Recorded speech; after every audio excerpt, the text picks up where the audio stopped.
Oh, and Tooting's getting an alt art. It's crazy. Okay, so having this up doesn't mess with my window capture. That's what I was testing. Cool. All right, what's going on, guys? It's your boy Beats by Ash, back at it again with another banger of a video, and I'm here with my boy Aokar Ortiz, aka the Big Whale. Now, we don't call him the Big Whale because he's fat. If you make fun of somebody who's my friend is fat, I'll kick your ass. We call him the Big Whale because he is addicted to purchasing packs. We love packs. It's the best part of you. How many boxes are you planning on buying in this new set? We'll have to see if the cards are good. That is self-restraint there at its best. So what you're telling me is you're in recovery. Maybe like 2 or 3 minimum.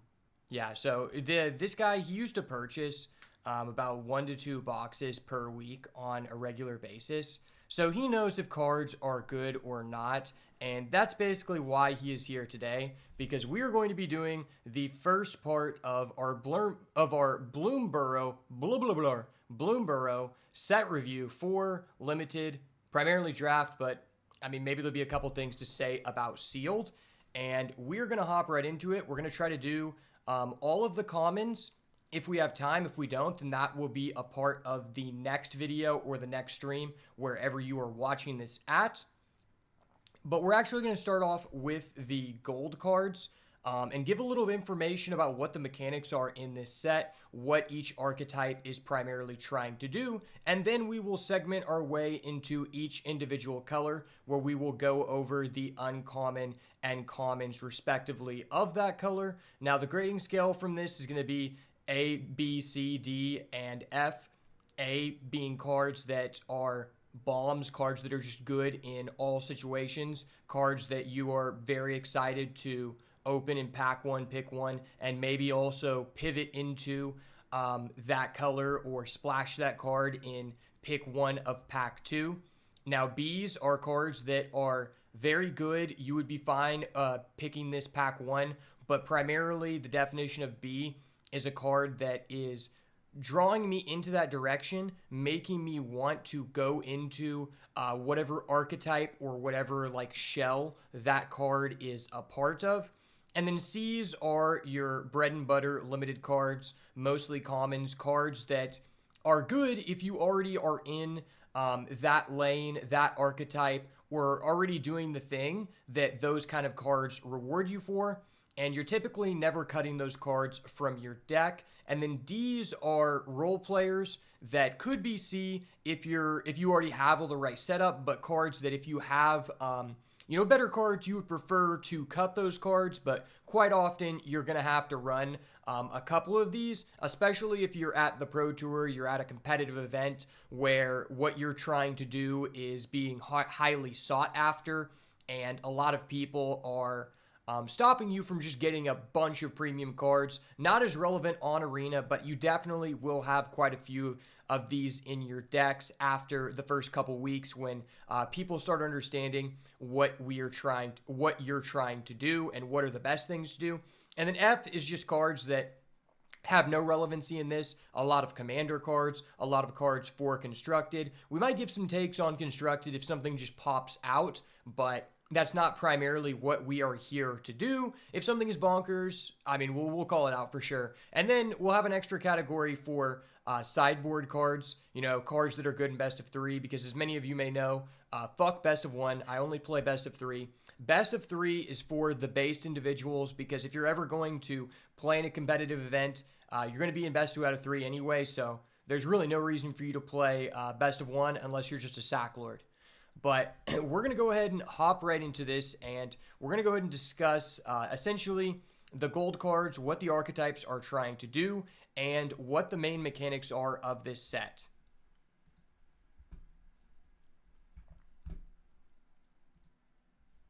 All right, so our first card here is Cindering Cutthroat. 2 and a red or black for a 3/2. I'm going to be trying to be very descriptive here for the people who are listening to this and not actually watching.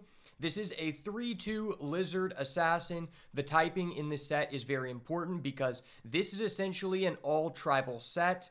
Cindering Cutthroat enters with a +1/+1 counter if an opponent has lost life this turn. And then 1 and a red or black, and this gains Menace until end of turn. Menace being that it cannot be blocked except by 2 or more creatures. How do we feel about this card? It's pretty good, honestly. For the first card, I mean, it has +1/+1 counter if your opponent's lost life, whether they have because of their own effects and they're paying it for like a counter spell or something, or you attacked. And then Menace is always good. Can't be mad with Menace. So something very important to know here is this is actually the first set where we're seeing the enter the battlefield phrase being removed from cards. So if some of these sound kind of weird, it's because now enter the battlefield has been replaced with the phrase just enters, which is kind of weird to me because, you know, like if you're talking about stuff in the graveyard, it could be kind of confusing. But if you are listening along without visuals, that is what we mean. Now, I mean, I think the stat line on this is not the greatest. It's kind of small. But it is important to note that red-black is about your opponent losing life, which this card is doing what the archetype is trying to do. But the stats are not the best. I think the value of this card is very dependent on how easy is it to make an opponent lose life on the turn that this comes out, right? Because if you're not playing this on curve being the third turn of the game, I feel like that's a lot worse, right? So if you're able to make the other person lose life and play this on turn 3, it becomes a 4-3 with potential menace, which seems quite a bit better. So I would have to say, I think this is probably going to be either a C or a C-.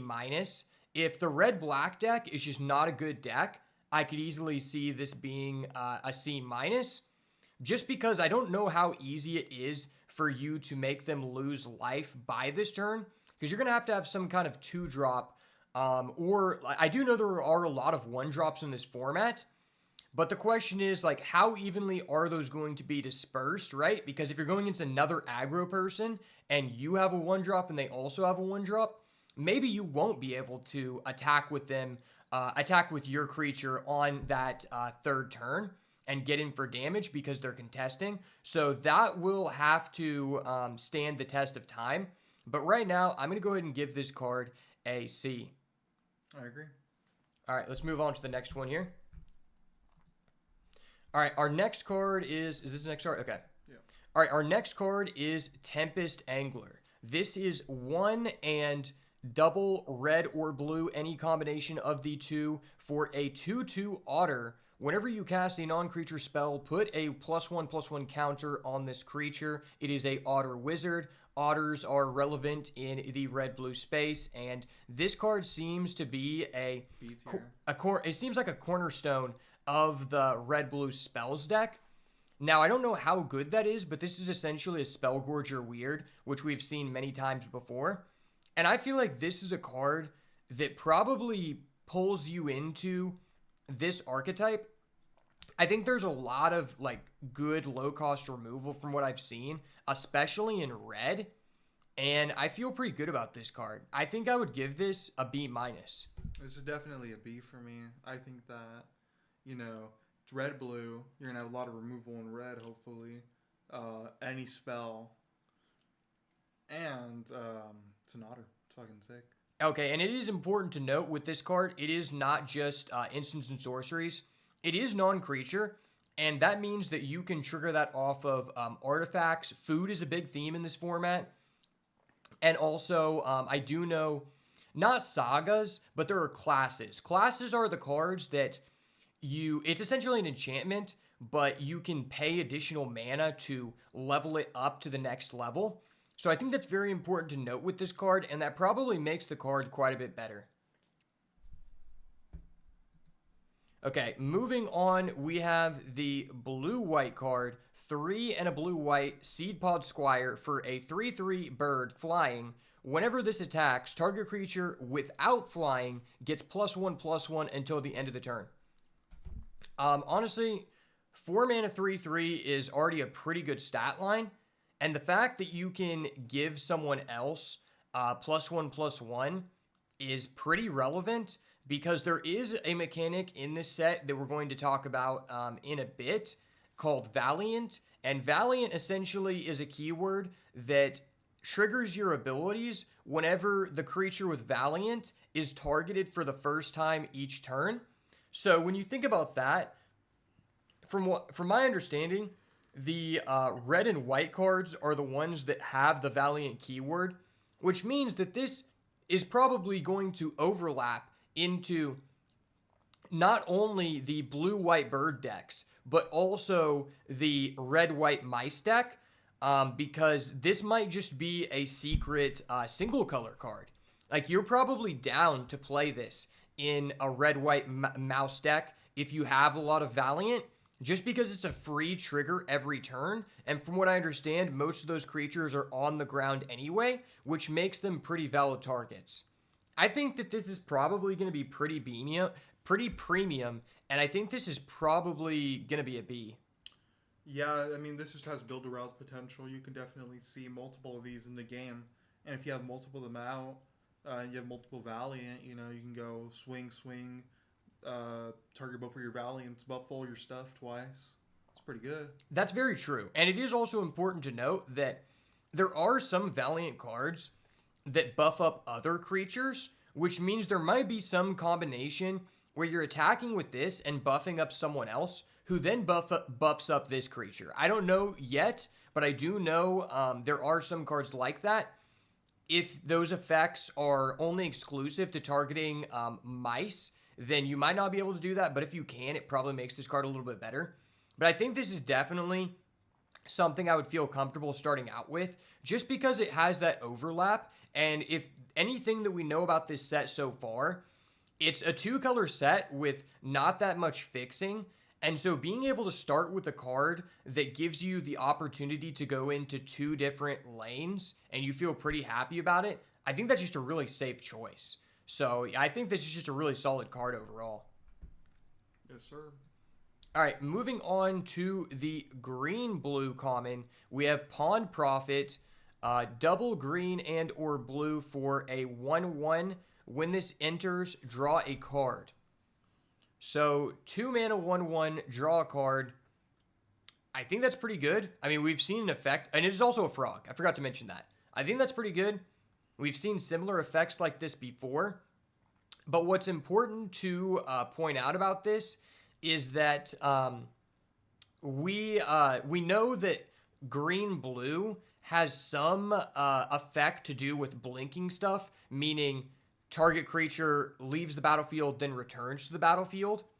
So I feel like this is a pretty good incentive to be doing that thing, because if you are able to just blink this and draw a second card one time, I think this card is well worth it. And at worst, this card cantrips and is a body. So I feel like this card is pretty good. I feel like it's probably somewhere between like C plus and B minus. I mean, B minus might be a little bit too... This is definitely a C plus for me. I feel like you can pick this first couple of packs, still feel good about it, even if you rotate out. Because it's just green or blue. It doesn't have to be either or. So you can go with green or blue, you know. Yeah, I mean, the versatility of being able to choose both mana symbols with all of these cards definitely is much needed in a set where there's not a lot of overlap. And I think that, like, if you have at least 3 ways to trigger this ability again, even if you're not in the frog tribal archetype, that's probably not bad. Like, you probably wouldn't cut this if you weren't both green and blue, as long as you have at least 2 to 3 ways to trigger this ability a second time. And there are some archetypes that just getting another body on the field is pretty important. So, yeah, I feel like this is a C. I feel like it doesn't have enough impact to really give it a B. So I will go C plus as well. All right, moving on to the white-black gold card. 1 and double white, double black, Moonrise Cleric, 2/3, Bat Cleric flying. When this attacks, you gain 1 life. So this is very important to note that the black-white deck is about gaining life. and this is a pretty easy way to be gaining life. And I feel like the stat line with flying is just already pretty good. Considering that I feel like red-white is one of the best like archetypes just at face value, and that's mostly an on-the-ground deck, I feel like this is pretty relevant because this set just feels very aggressive, and I do know there are some payoffs for gaining life. So I feel like if the archetype is good and the payoffs are good for gaining life, then this card is pretty good as well. So I would probably just give this a C. I mean, I feel like you're going to be able to get these pretty late, but it also just seems like a fine card to throw in a deck that may not also just be bats. Like, just getting a 2/3 flyer, I think, is probably fine. And the life on swing is always nice. Yeah, like, even if you aren't really getting a benefit from it, I feel like you probably wouldn't be inclined to cut this. So how do you feel about this? This is definitely a C for me. It really just depends on the payouts that black-white has for life gain. Mm-hmm. But as a generic, it's pretty good. I mean, flying 2/3 for a 3-drop, it's not bad by any means, and it gains life. Yeah, I mean, especially after seeing, you know, the stat line of the 4-mana 3/3 with flying for the Azorius, 3-mana 2/3, I feel like that's pretty on par. Yeah, so I think I'm cool with the C on this one too. All right, moving on to the blue-black gold card, Mind Drill Assailant, 2 and blue or black, 2 and 2 or 2 colorless, and 2 blue or 2 black for a 2/5 Rat Warlock Threshold. Threshold is one of the new mechanics, not one of the new mechanics.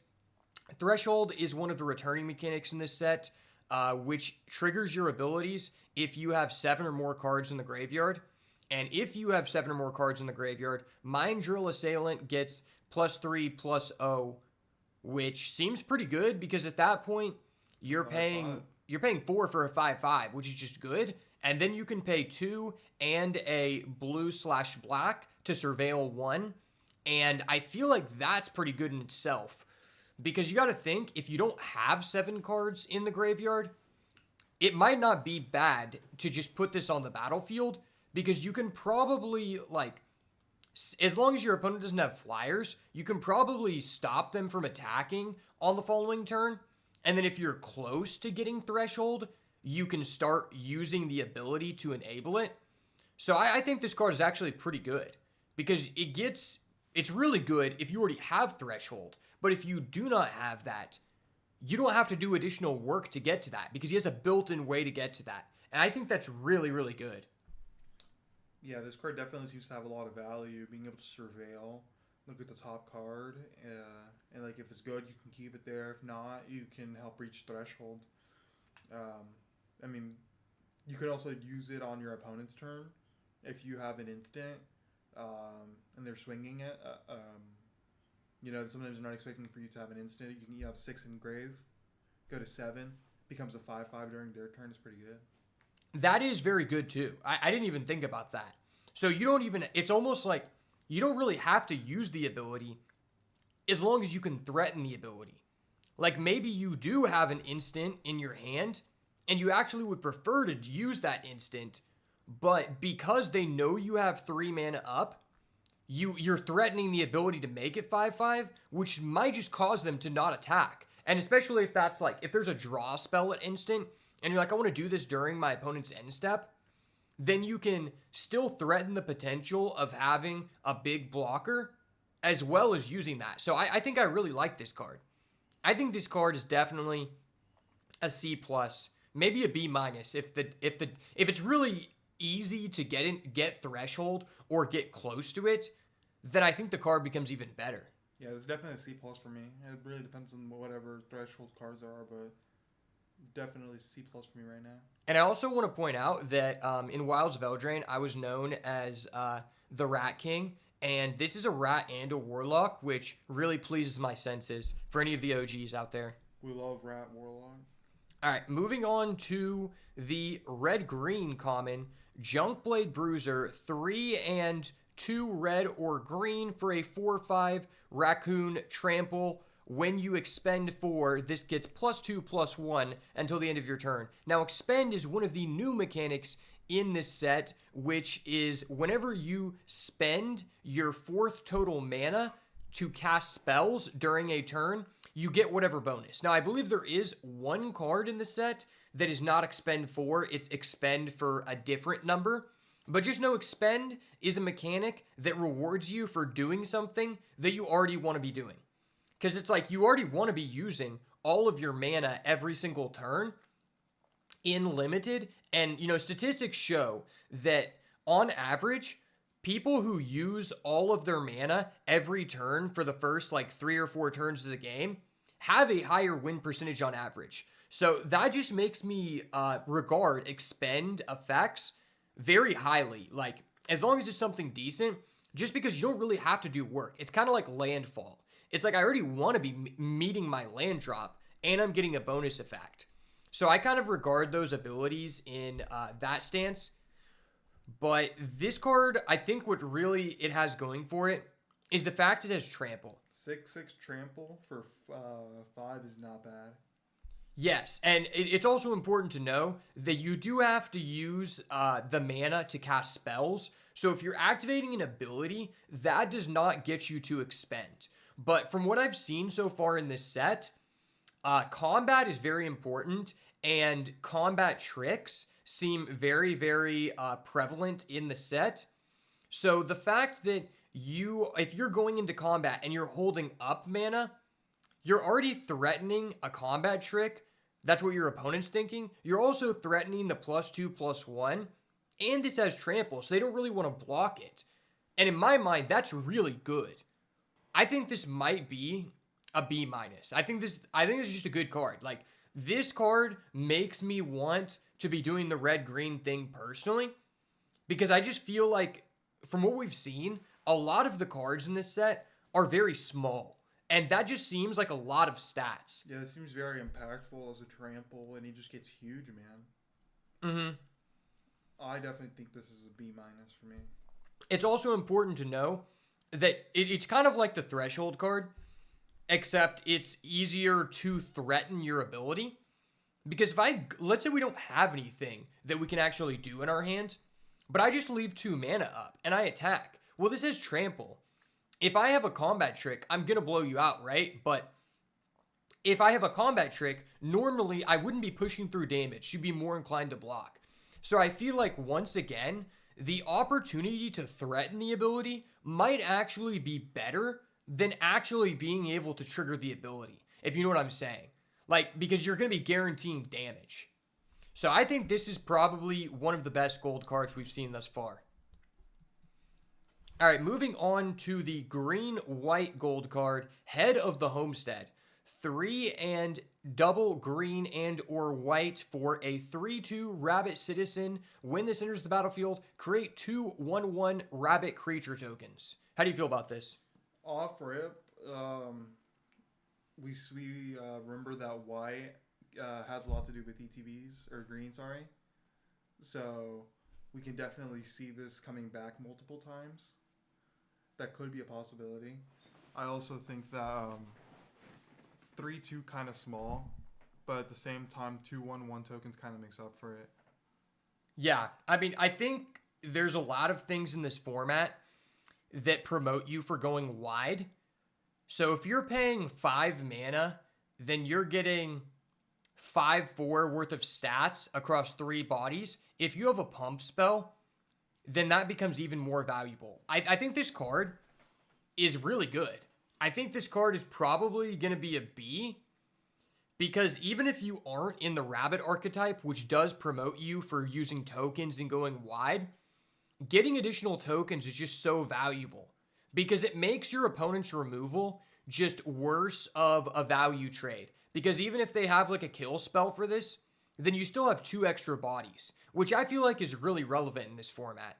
So I think this card is actually very good. So I would go with a B. This is definitely a B- for me. It really depends on what the rest of the rabbit cards look like, but so far, looking pretty good.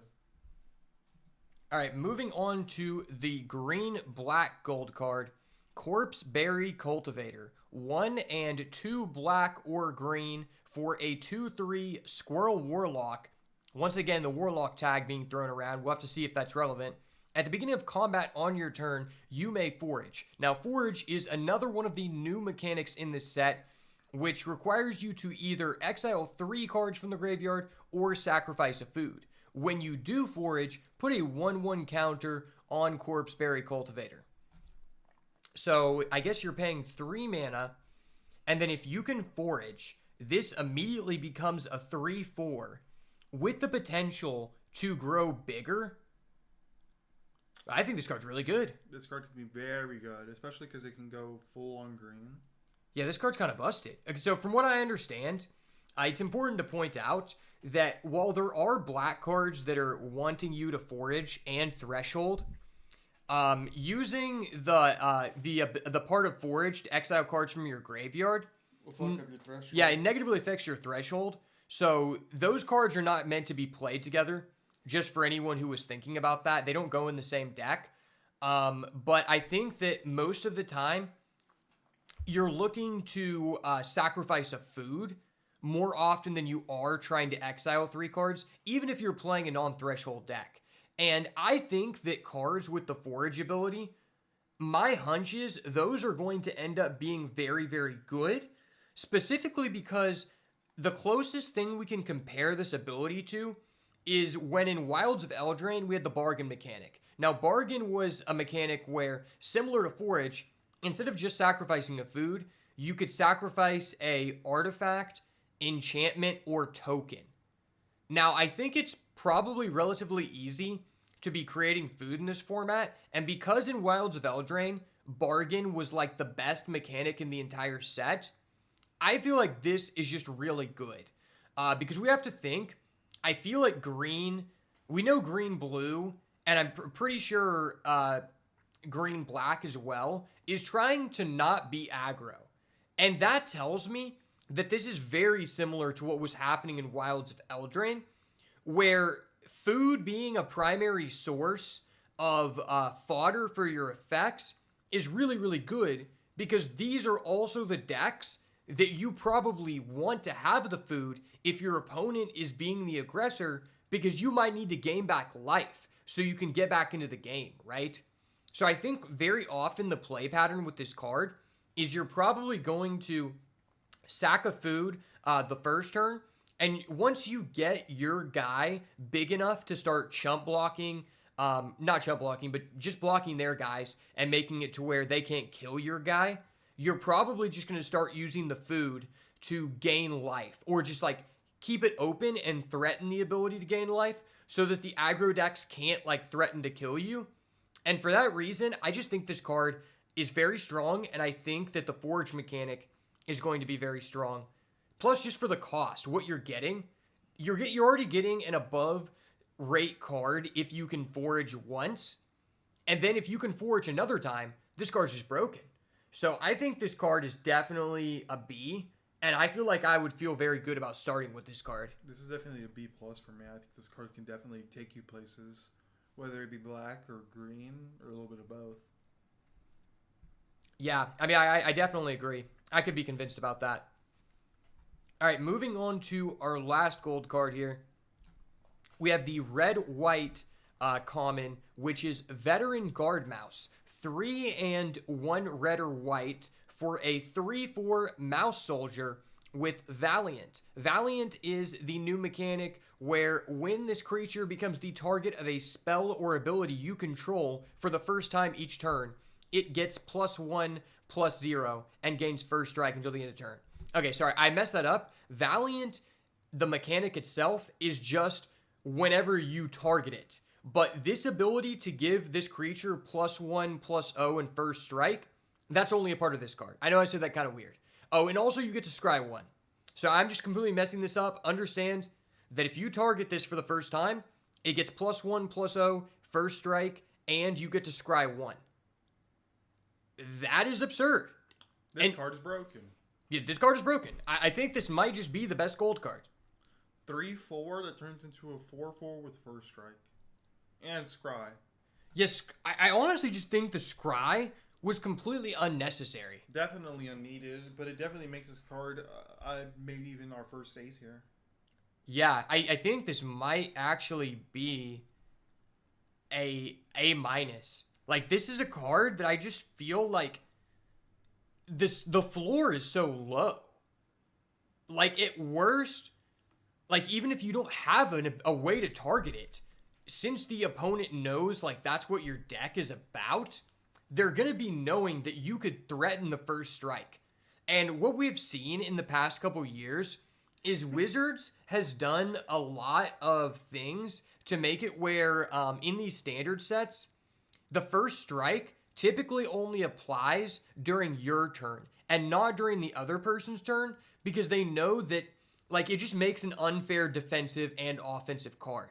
But the fact that Valiant works on both players' turn, I think this card is just such a bomb. This could very well be the best common in the set, and the card is good enough that I feel like even if you are not a dedicated Valiant deck, even if you're just playing white with something else, like, for example, if we're playing this and we're also playing the Azorius guy, whenever he attacks, target creature without flying gets +1/+1, that is absurd, because then you're attacking for 3 in the air, and then this guy becomes a 4/5, and then he uses his ability, he becomes a 5/5 first strike, and you're scrying 1, and you didn't have to spend any mana to do that. So I feel like this card is probably A minus in red-white, and probably like a B in like white-blue, since white-blue has some things that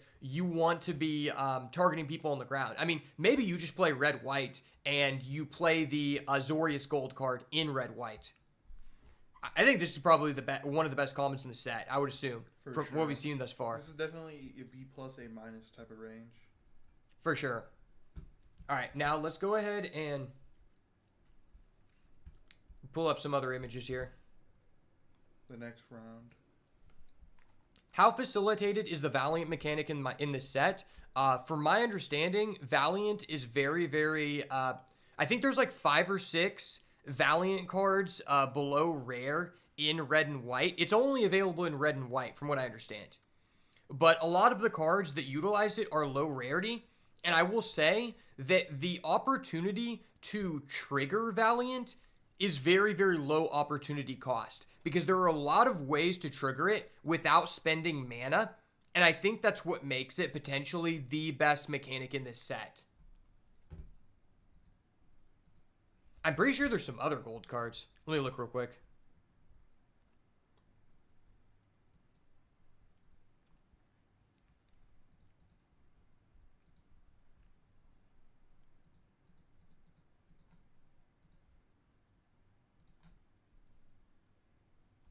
Okay, yeah, that was just the common gold cards. Okay, cool.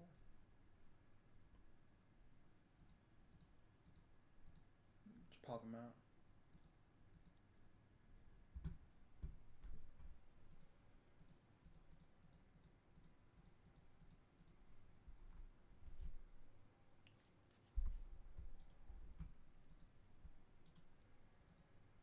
All right, we're opening up the gold cards here real quick. It probably would have been better for us to sort these before the podcast, but to be honest, we were trying to do this outside, and let's just say it was 90 degrees, and it wasn't worth it. Okay, so now moving on to the uncommons. Let me take a second to make sure I'm not missing anything in the chat.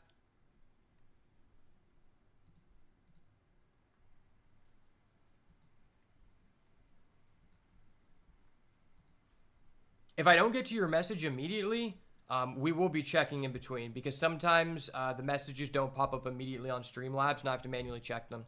If I don't get to your message... Okay, excuse that echo. All right. Here, I'll let you start this off. Burrow Guard Mentor. It's a green-white rabbit soldier with trample. Burrow Guard Mentor's power and toughness are equal to the number of creatures you control, and has double star for power and health. Yeah, it's double star because its power and toughness are equal to the number of creatures you control. Exactly. That's okay. So minimum always a 1/1. Yeah, so minimum this is always a 1/1 with trample, and it's important to note that we are moved on to the uncommon gold cards at this point, and as well, all of these uncommons, I'm pretty sure, are not dual color mana symboled. So unlike the common gold cards, these ones you actually have to have both colors in order to play them, whereas the commons are either or. Like, for example, the gold card for green-white, you could either have 2 white or 2 green or a combination. Everything in this section is going to be that you have to have both colors, which means they're going to be more segmented into those tribes. So I think that this card is probably very good, because if we look back at what the gold card was at common for green-white, knowing that that card is going to be more easily able to get because it is a common means that this is probably like a good solid early pick, right? If you remember what the common green-white card did is it provided you a 3/2 and 2 1/1s when it entered the battlefield. So if you have a couple of those and one of these, and you have one of those on the battlefield, that means that this is automatically going to be a 2-mana 4/4 with trample. It's pretty good. And if we think about it like this, you really only have to have 2 other creatures on the battlefield to make this card way above rate. And I want to compare this to, in Wilds of Eldraine, there was a rare called Regal Bunnycorn, which was actually used in the World Championship. And I believe it was double white, no trample, and its power and toughness were equal to the number of creatures you control. And it might have also been the number of creatures and artifacts you control. I'm not exactly sure. But my point stands that that card is very similar to what this card is doing. And that card was used in the World Championship and constructed. And it was also a very easily slammable pack one, pick one in that draft format, which tells me this card is very, very strong. And I want you guys to remember that this is a 2-color set. This is a set where there's very few splashing available. So very often, it's not going to be as risky for you to take a gold card. In fact, these are the cards that are going to incentivize you to commit to a color pair like this. And so I think that in itself, just the way that this set is structured, makes this card even more powerful. So this is probably a B+ card. Yeah, I agree. This is a B+ card. Trample plus being able to get huge off this little stuff. I think this could be a very powerful card if Rabbits just have a little bit more power to flood the board. Yeah, and we understand that Rabbits are about flooding the board. Like, that is their main position in the format, is token generation and playing a wide game. And this card incentivizes us to be doing the thing that Rabbits are trying to do, which makes all of your other Rabbit cards better by having this in your deck. And so that's why I think this is very high priority, and it's probably a signal that if you're getting one of these, like pick 5, pick 6, that this is the lane you should be entering in. So I'm going with B+. Yeah, B+ for sure. All right. Fireglass Mentor, black and red, Wizard Warlock. Warlock again, we love to see it. At the beginning of your second main phase, if the opponent lost life for this turn, exile the top 2 cards of your library. Choose one of them until the end of the turn. You may play that card. Okay, that's pretty good. Ability to go into or look at the top 2 cards of your deck and play one of them. You can just go swing with something. We saw the last black-red card had Menace, so you can go attack with Menace. And that was a 3-costed card, right? That was a 3-cost, yeah. Yeah, so if you play this on 2 and then you play the common on 3, my thing about the Menace guy is it's going to be turn 4 by the time you get to attack with him. Yeah, which means they might, like, if you're going against the green-white tokens deck, the Menace doesn't mean anything.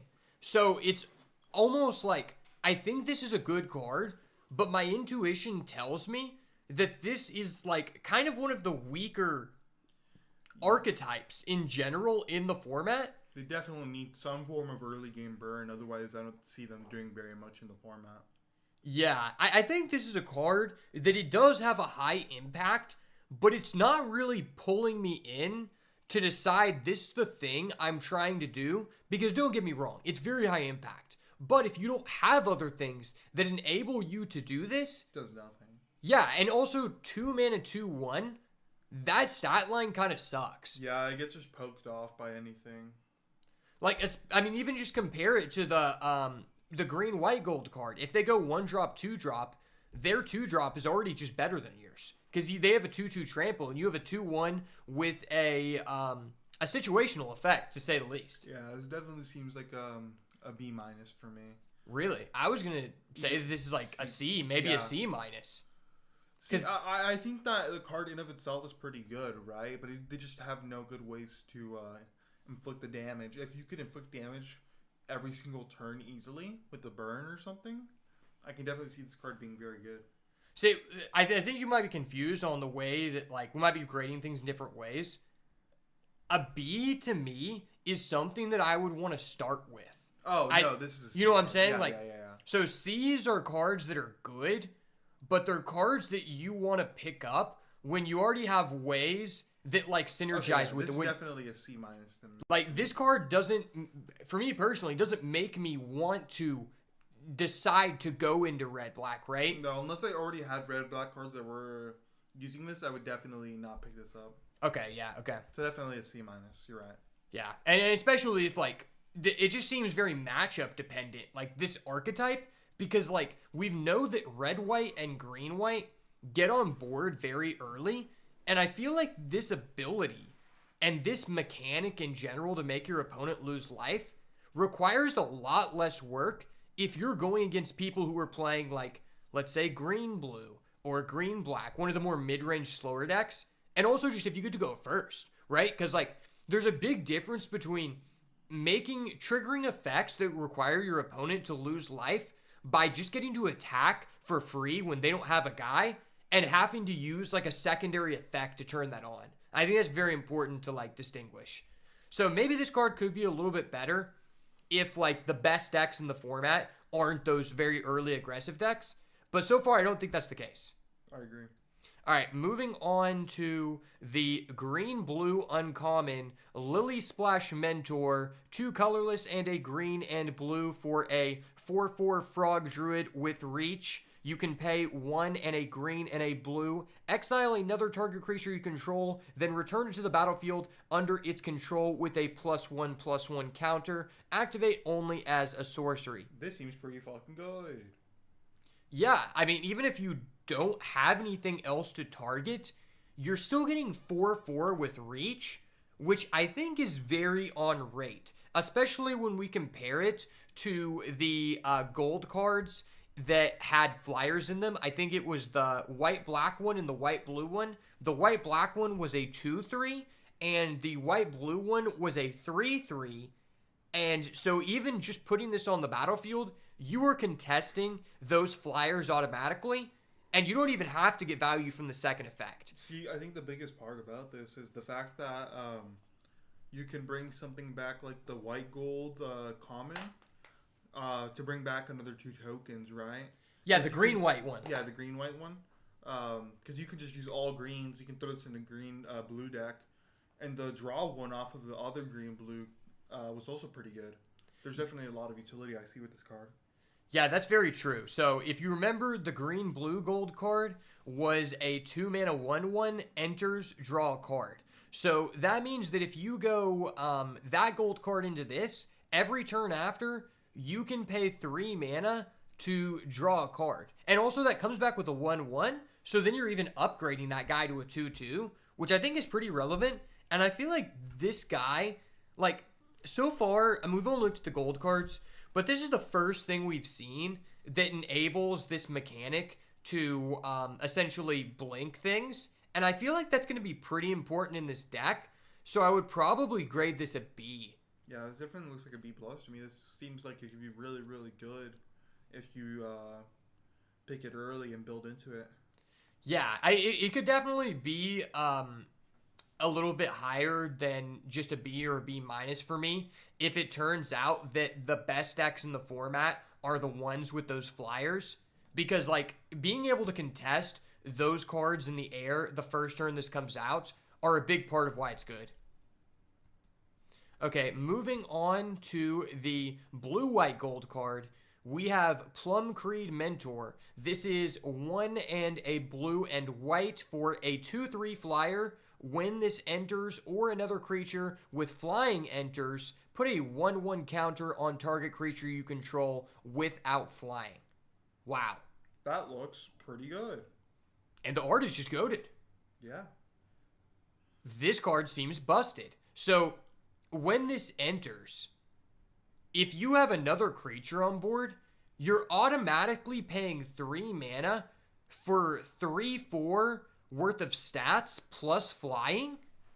That's really good. And then the fact that you can continuously get that ability over and over again is kind of broken. And especially when we saw the as long as you play a flyer. We saw the white-black gold card, and this card is the same stats as that card, but you get a 1/1 counter and additional 1/1 counters as long as you have other flyers.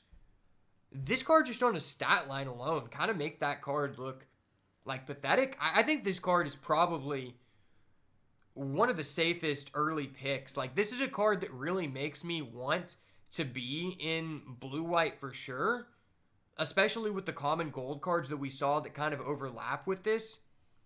I think this is a B+. I think this is a card that you would feel very strongly happy about starting with this. Yeah, it's definitely a B+ for me. I think the fact that it just has flying turns into a 3/4, and you can make it even bigger, using other stuff. The only thing that, it can't target creatures with flying for its effect, right? Yeah. Only thing about it. So you have to have non-flyers whenever you're playing a flyer. But if you have tokens, like if you play the bunny card and then you get tokens and then you just... It's crazy. Yeah, and especially if you have 2 of these on the field, this isn't a legendary card. Oh, so you can use it multiple times. That's crazy. So if you have 2 of those, then you're just getting plus two 1/1 counters every time you play a flyer, which seems pretty good. I feel like this is probably going to be pretty important to pick up early in the draft, though, because you definitely want to make sure that you have an even mixture of flyers and non-flyers, right? I feel like that will be very interesting, like, because I feel like there's not a lot of, like, intense drafting in terms of pivoting in this set just because of, like, the tribal aspect, the limited fixing. But the aspect of, like, starting with this card and then trying to manage, like, how many flyers you want and how many non-flyers you want, I think is going to be very interesting. All right, moving on to the red-white gold card, we have Seed Glaive Mentor. This is 1 colorless, red and white for a 3/2 Vigilance Haste Valiant. Whenever this becomes targeted for the first time each turn, put a 1/1 counter on it. It's pretty good. I think it's kind of nasty. This card is insane.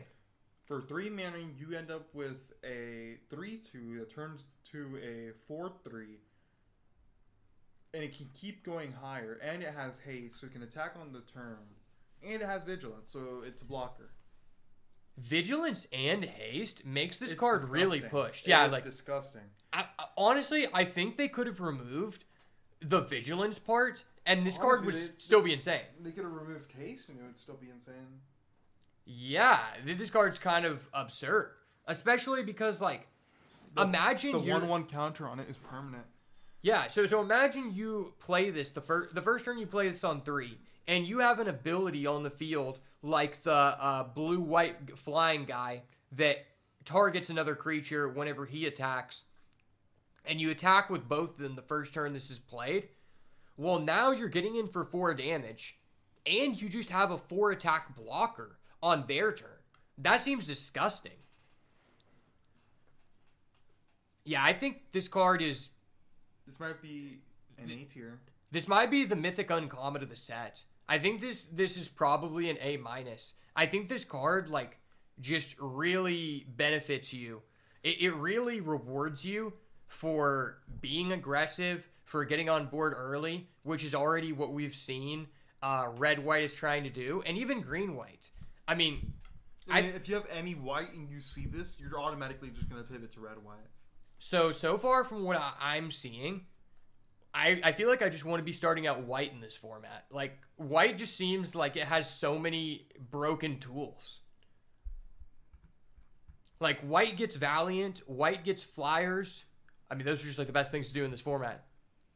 Yeah, so I think this is probably an A-. Definitely an A-. All right, moving on, we have the white-black gold card. This is Starseer Mentor. 3 colorless, a white, and a black for a 3/5 Bat Warlock Flying Vigilance. At the beginning of your end step, if you gained or lost life this turn, target opponent loses 3 life unless they sacrifice a non-land permanent or discard a card.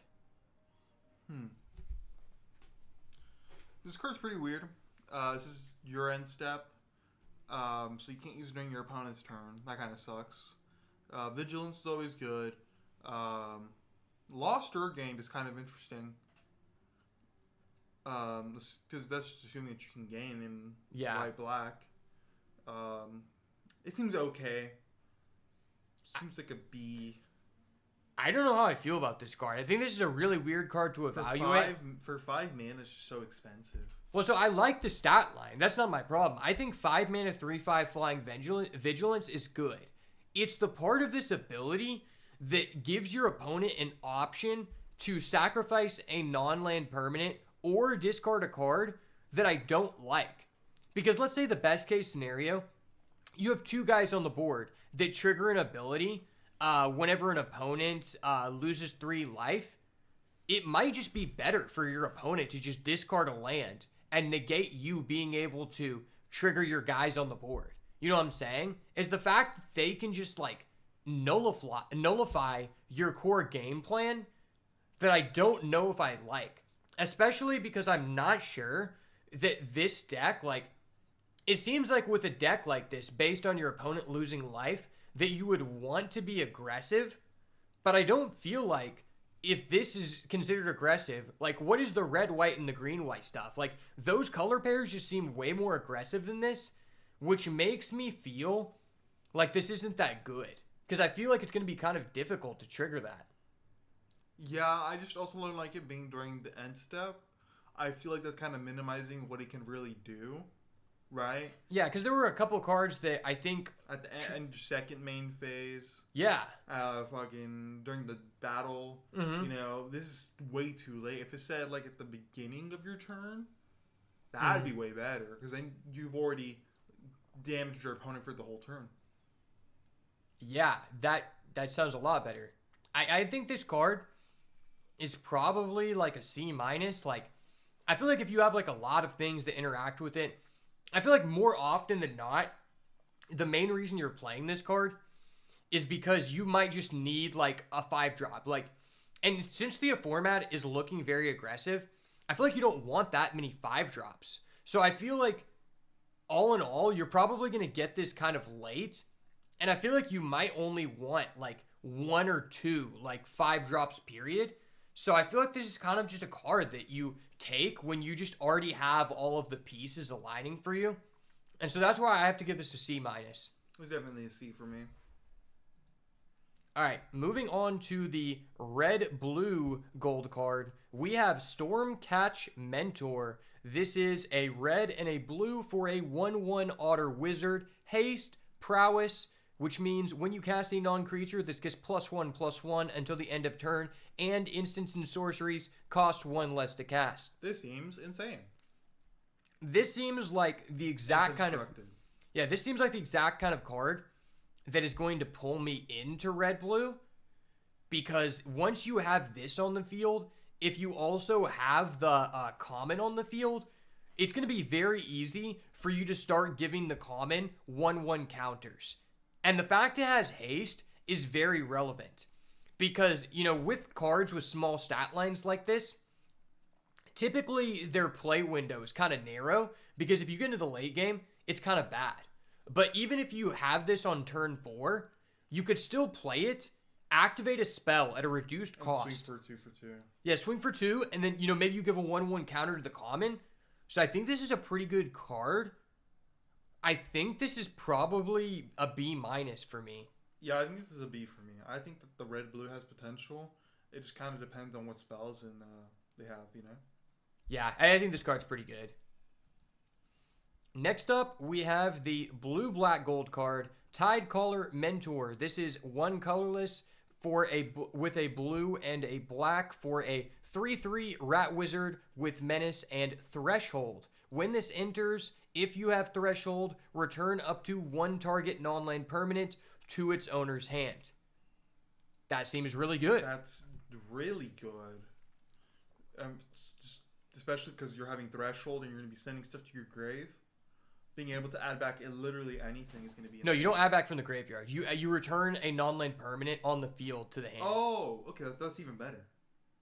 But I think 3/3 with Menace has already proved to be pretty good in the past, just like in general. So I think that makes this card pretty good on its own, because even if you don't have Threshold immediately... Threshold is just kind of a bonus here. Yeah, it's kind of a bonus. Like, you don't feel bad about just playing this on turn 3, but if the game is going long, it gets even better. And I feel like that's really good, because, like, if you have other guys with Menace and you're bouncing one of their guys back to hand, it can allow you to get through with your Menace. And also, there are a decent amount of tokens in this format. So if you're bouncing someone's token, then you're just getting free value. It's very true. Yeah, I definitely think this card might be a B for me, honestly. B-. Yeah, I think this is probably a C+, because it's like... You definitely already need to have the engine. Yeah, I would like to have an easy way to establish Threshold to play this. Just because it's not bad to play this on turn 3 doesn't mean I necessarily want it if I can't, like, relatively easily do that. This is a C+. Yeah, I mean, it's a good card. If you can do the thing, it's pretty good.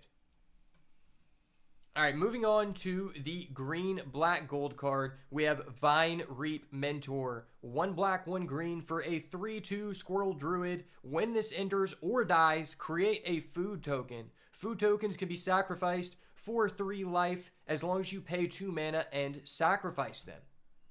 Seems pretty good, especially for what the deck's wanting to do, sacrificing food tokens instead of having to banish 3. 2 mana 3/2 is already pretty good. I mean, yeah, and it's just all bonus. The effect is when it dies or if it enters. So you're going to be getting 2 food tokens off of this, swinging for 3 every turn. It's pretty good. Yeah, and especially when we think about what the gold common did, where when you sacrifice a food with the forage ability, you get a 1/1 counter. You play this on 2, you play the gold common on 3, and then you're immediately giving that card a +1/+1. You're attacking with this on that next turn, and then maybe you're giving it +2/+2 in that turn. And if it dies, you get a food token. Yeah, that's what I'm saying. So you get the second food token, and then you sack it again for the guy who has the forage ability. Yeah, that's pretty good. I think this card is very good. Yeah, this might be a B for me. Yeah, this is probably like a B- to a B, because it's a card that, like... You see this pack 1, you have a direction to go now. Yeah, because it's like, not only, like, if you don't end up with that many forage abilities, it's still pretty good. Yeah, at worst, it's a 3/2. With a food. That gives you a food. 2 foods. Wait, like, the ceiling is very high. The floor is very high as well. This is just a good card.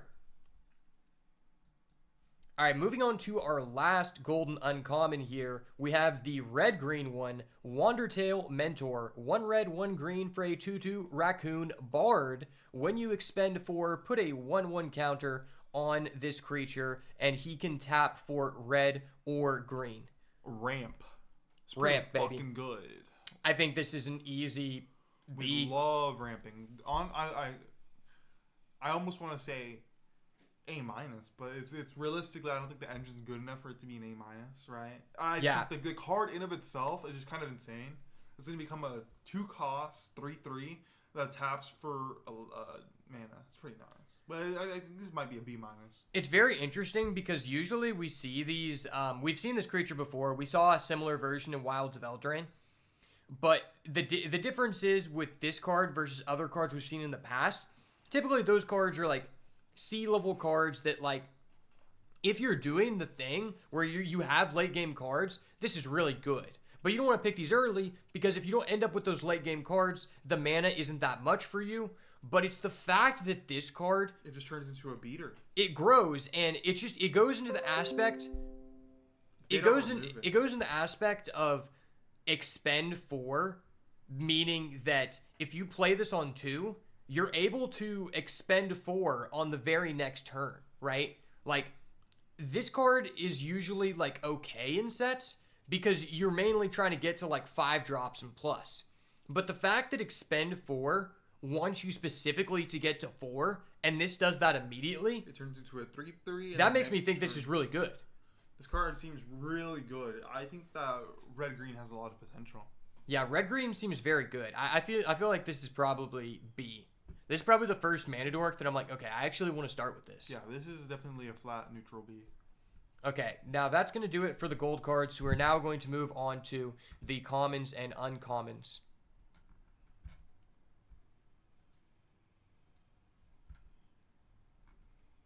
What color shall we do? We're going to be starting off with white here.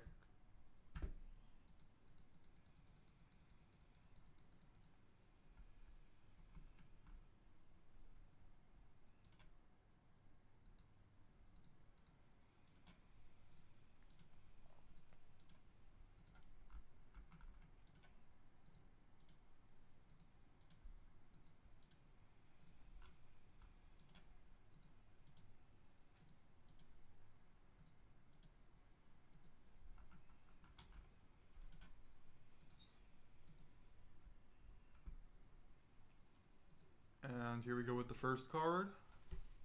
All right, starting off with white. Our first card is Banishing a Light, a returning favorite. 2 colorless and a white. When this enters, exile target non-land permanent and opponent controls until this leaves the battlefield. So we've seen this effect previously in other sets, and it seems to be pretty decent. I think this is probably either a C or a C+. I mean, it's just okay. But I do think that there are like a lot of enters the battlefield effects in this set, which might make this not as much of a priority because then there's a bigger cost for your opponent getting back that object. Yeah, I definitely think this is a C for me. I mean, it's a 3 cost removal. I can remove anything, but then once it hits back, there's too many ETBs for it to kind of not be scary, right? It kind of narrows the targets of like what you're looking to hit. And also, like, I feel like this would be better in a different set, but it's just the fact for me that we've seen a lot of the powerful cards being 1 or 2 cost. So even if they don't get back their thing, removing a 1 or 2 cost guy, for 3, just because like you have to, doesn't seem that great. So this might actually be a C-. Yeah, but we'll have to see. This is a C for me.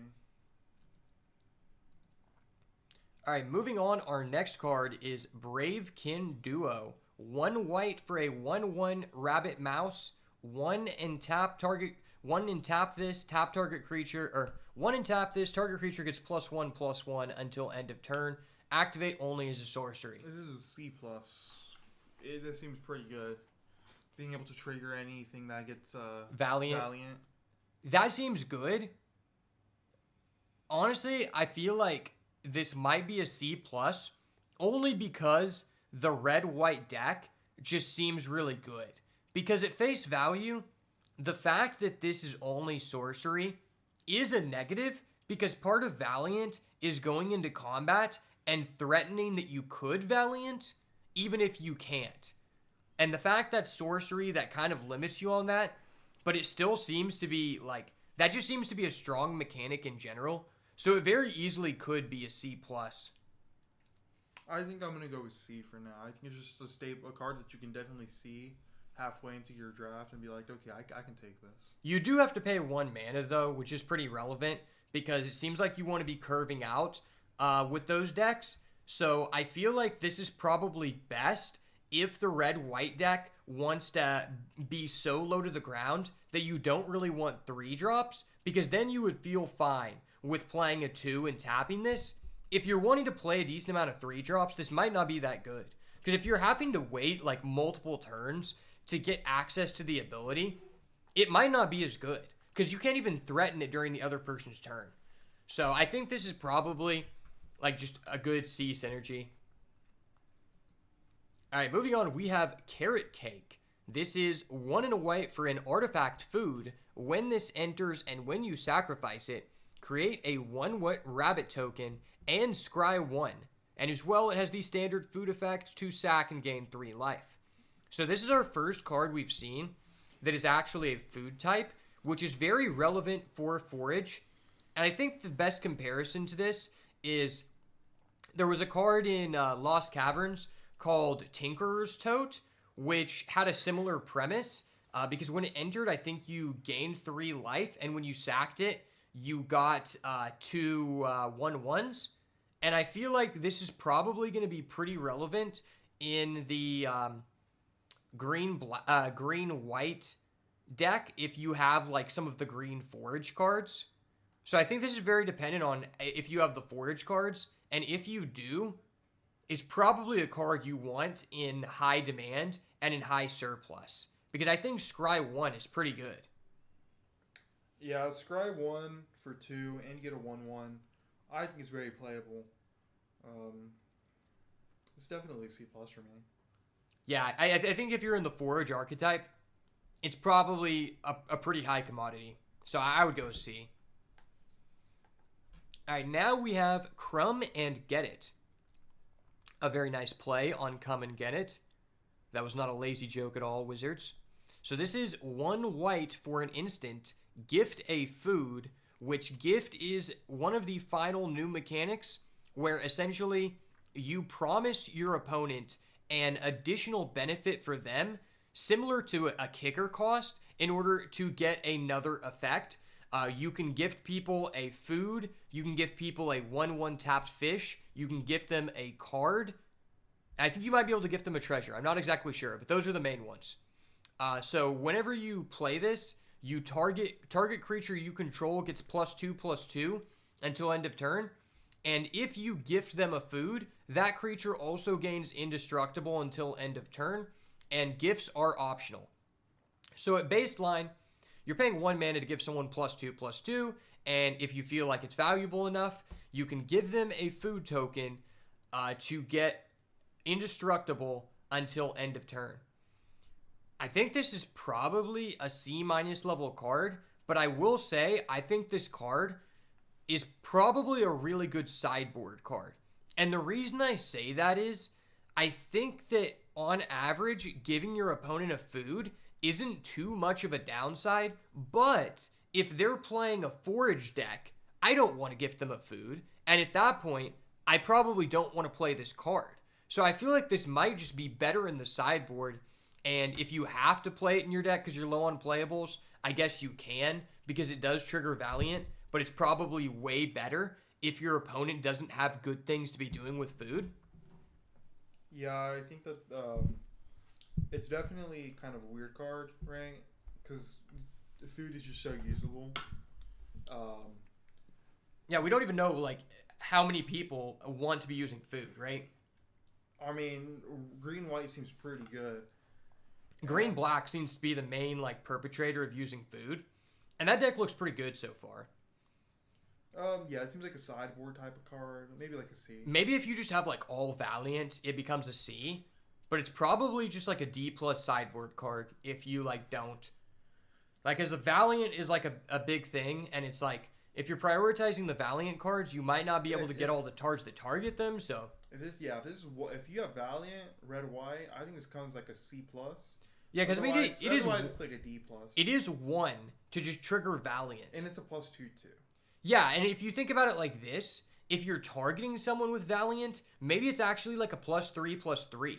Like, for example, if you're giving this to the guy who gains first strike off Valiant on your opponent's turn, you might not even need to give them a food, because your guy's going to get first strike your guy's going to get first strike, so he's just going to kill their guy anyway, right?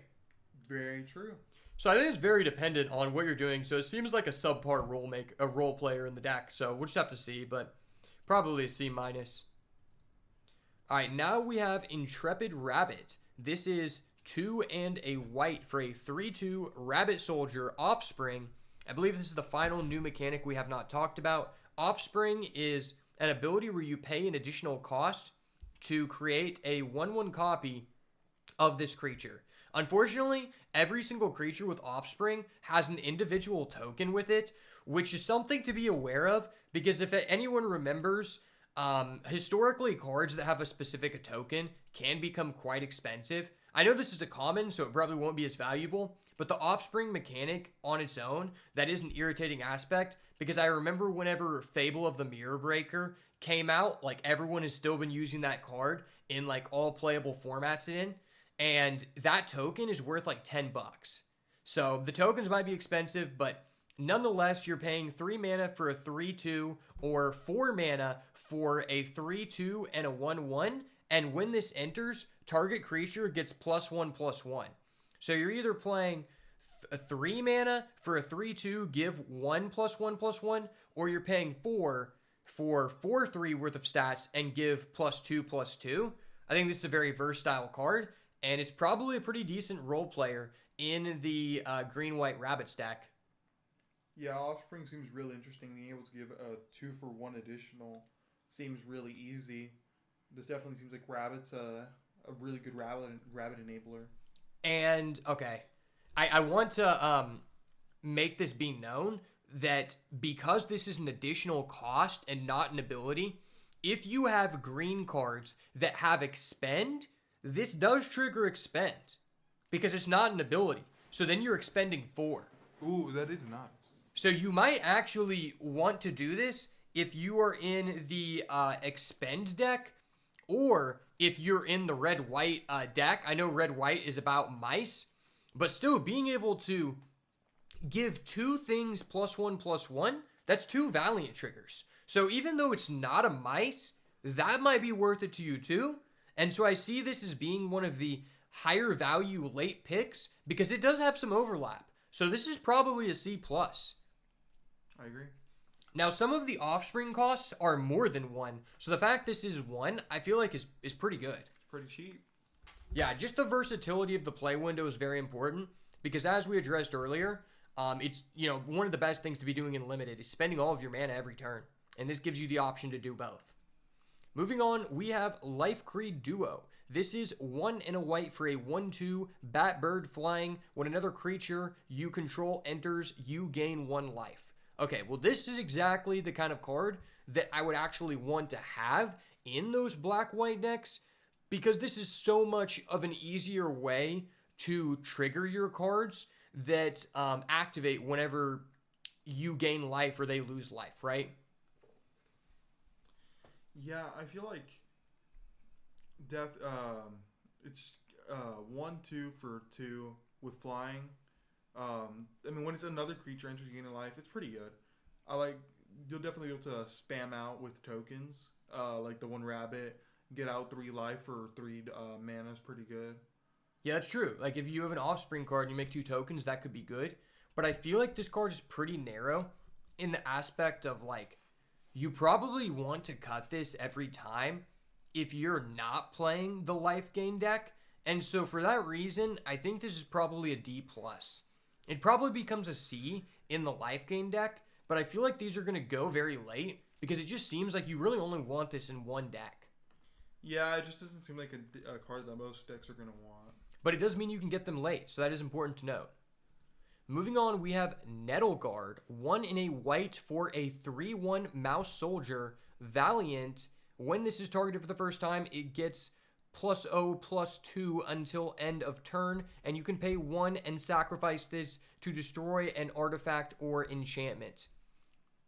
Well, that seems pretty good. I mean, we do know that foods are pretty relevant, and, we have seen, that food artifact.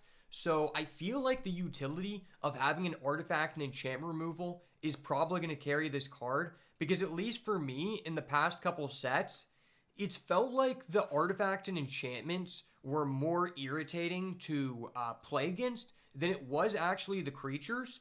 But the issue with that is a lot of cards that interact with artifact enchantments are not really good cards on their own. And this card is fine on its own and also has that utility. And plus, if your opponent tries to kill this, you can sack it in response, or they attack you, they have like a 5/5. You block during the damage step, you sacrifice, you don't take damage if they don't have trample, and then you also kill something. I think that's pretty good. I like it. I mean, Valiant is always kind of disgusting, right? Yeah, if you're Valianting, then this is a 3/3 for 2 with the utility. That's also really important because you got to think, let's say they have a artifact or enchantment and they need to remove this because they don't want you to be able to kill it.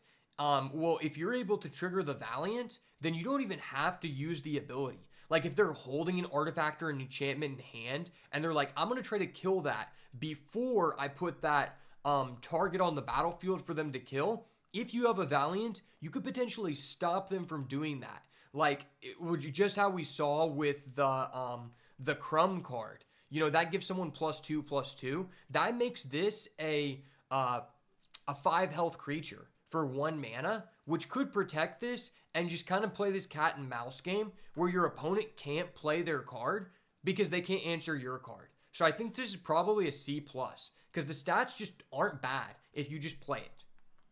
Yeah, I definitely think this is maybe even a C, a B-. Removal just being so generic just for 1 white. Plus being able to get relatively big. But you probably wouldn't want to start with this card, though. Like, I probably wouldn't want to, like, yeah, that's you know what I'm saying? Like, yeah, C+. Just because it doesn't really, like, pull you into any one direction. Yeah, it's not pulling you into an archetype. It's just pulling you into generic. And it's like, if you are in Valiant, like, I feel like you really want to be playing a Valiant deck or a mouse deck if you have this. Like, if you probably just play it, like, in a green-white deck regardless just because it's good, but it's probably less good. I agree. All right, moving on, we have Pileated Provisioner. Whatever way you want to say it, this is a dope-ass art. It looks sick. There is a bird. I think this guy's stabbing the bird, or maybe he's handing him a sword. I don't really know, but it's dope as fuck. Just know that. If you're listening along, just know this card is based. This is 4 and a white for a 3/4 Bird Scout flying. When this enters, put a 1/1 counter on target creature you control without flying. Seems like a slightly worse version of the other one. Of the gold card? Yeah. Yeah, I mean, I think the stats are fine. I think this is kind of filler. It's a little expensive for its effect, right? Yeah, I think the stats are okay. I think this is just kind of a curve filler. This is probably like a D+ or a C- in the right deck. Depending on, like, this is one of those cards where, like I was saying, you probably want to take the gold card in the beginning if you can. And then later on, think about how many flyers versus non-flyers you want to end up in your deck in the end to support that theme of targeting creatures without flying, right? So if you already have like a good amount of people on the ground and you don't have creatures in the air, this probably becomes like a little bit better. So it's probably a D+ at face value, but could be a C in the right deck. All right, moving on, we have Rabbit Response. This is 2 white instant. Creatures you control get +2/+1 until end of turn. If you control a rabbit, scry 2. That's pretty good. For 4, it's kind of expensive, but like a board-wide battle trick and get scry 2. I think this card is amazing because we already know that the green-white deck, which is the rabbit archetype, is good at creating tokens. And this just makes your cards that create tokens even better, and you already want to be doing that. So you don't really have to have like a lot of work. I will say, this card, like, I don't know that if you're in the red-white deck, you probably are not prioritizing this card, but I think you might actually still want one of these because I think this is just good in any aggressive deck We saw a similar effect to this in the in Wilds of Eldraine in the red black rats deck. And typically, if you could end up with one of these, you wanted to put it in your deck because that was a token deck. And this card, like, while it has a narrow play window, this is one of those cards that can allow you to just end the game if you have a full board. And the fact that you get the scry means that if you don't have anything else to do, it has less of a narrow play window because you actually have an action to make. I definitely give this like a C+. Yeah, I think this is definitely a C level card. I also want to point out that you can use this during the other person's turn, which is probably equally relevant because then you set up the scry for, you know, your draw, and then you also maybe get some good blocks. Like if you're trading in your tokens for their real creatures and scrying too, that's still very good. Because we've seen this type of effect at sorcery before, and it costed 1 less mana. I think the instant is pretty relevant with the scry. So I think this is probably a C level card. You probably want it in your aggressive decks. If you're not an aggressive deck, you probably don't. And maybe if you have a bunch of flyers, maybe you want that too. We'll have to see. But this is definitely one of those cards where it's like, first one's pretty good. Second one, like, you don't want a second one. All right, next up we have Sonar Strike. This is 1 and a white instant, deal 4 damage to target attacking, blocking, or tapped creature. You gain 3 life if you control a bat. Off rip removal. And you can get to gain life. It's good for the bat deck for sure. I can definitely see it maybe seeing some play in something like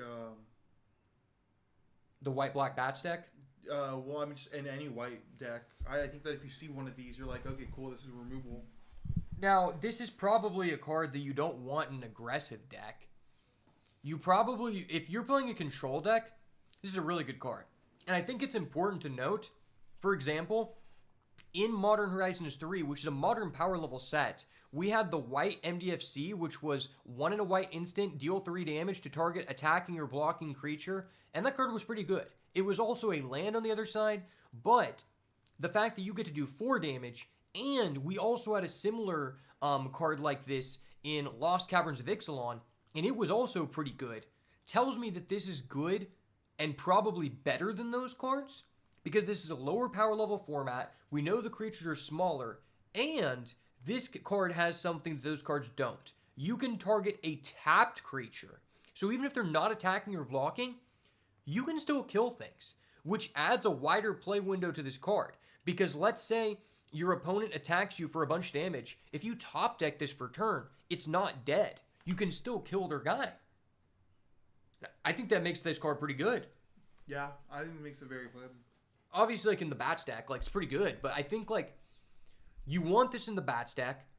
If you are not in the bat stack and you were in a controlling white deck, you probably are still decently happy with this card. So I think this is probably a C and a C plus in the bat deck. Yeah, same.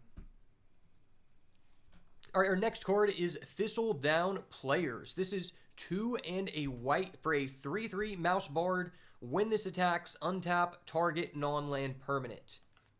Okay. I feel like this card is probably most usable in the red-white mice deck. Specifically because it triggers Valiant, and it untaps.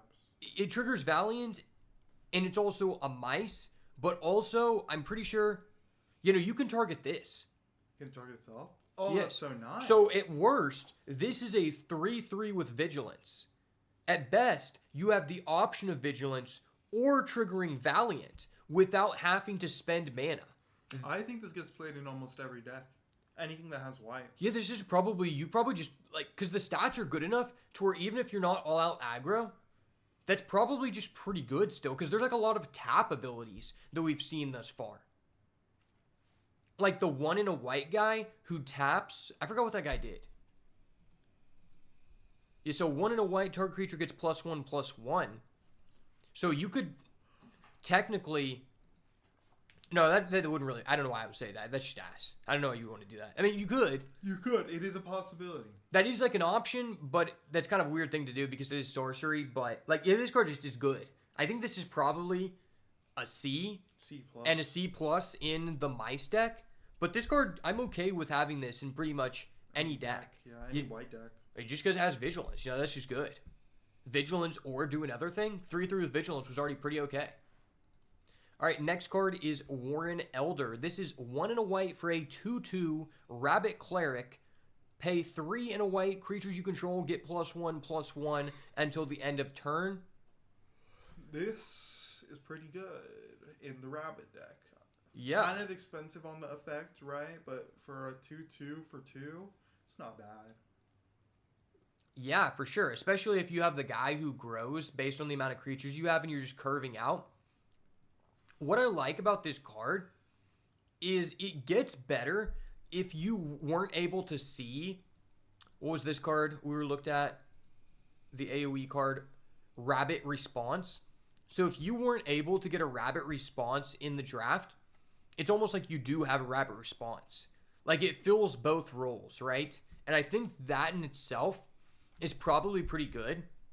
I mean, the stat line isn't great, but if you care about rabbits, this is probably like a C level card and probably a D plus if you don't. Like if you're just in the red white deck and you're low on playables, You can definitely play this. yeah, you can definitely play this. Like, because regardless, I think if you're just in aggro, you want one of these type of effects that can just end the game and allow you to push through a board where you don't have good attacks. So I think you probably want one of these. You probably don't want more of these. But yeah, I think it's probably a D plus if you're not in the rabbit deck, and probably like a C if you're in the rabbit deck. Probably just good to have one of these. Yeah, that's what it seems like a 1 of.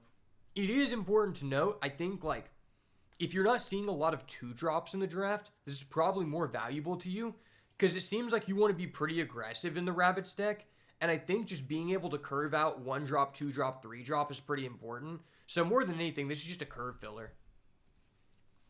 All right, our last white common is Wax Wayne Witness. This is 3 and a white for a 2/4 Bat Cleric. Flying Vigilance. When you gain or lose life during your turn, this gets +1/+0. And it is important to note, this is not once per turn. That's pretty good. It sounds, yeah. I mean, 4-drop, 2/4 with Flying and Vigilance. It's definitely... And the fact you get Vigilance, like, even if you aren't able to trigger the ability immediately. The only thing I don't like is during your turn. Mm-hmm. Because that means that you can't gain during your opponent's turn. That is true. But we really haven't seen like a lot of incentives yet for you to be gaining during the other person's turn. So I don't know how relevant that is. It's just something that I noticed. I mean, it seems good. I think this is definitely It's probably a C in the plus in the bat deck. And then probably you just don't want to play this. There's like probably an F tier and everything else. I don't think it's that bad. Flying Vigilance. It's probably like a D plus. Yeah. It was like if you don't have any reach or any flying and you're playing white, you can play this and have a flying blocker with Vigilance. Yeah, because the health is pretty important because there are like a lot of 3-attack flyers. So against like even if you're playing a control deck against someone else who has like these flyers, it might just be good to have this to contest. That's very true. Yeah, so I think it probably D if you're not in that deck. C if you are. All right, that is our last common, so we're going to move on to the uncommons for white.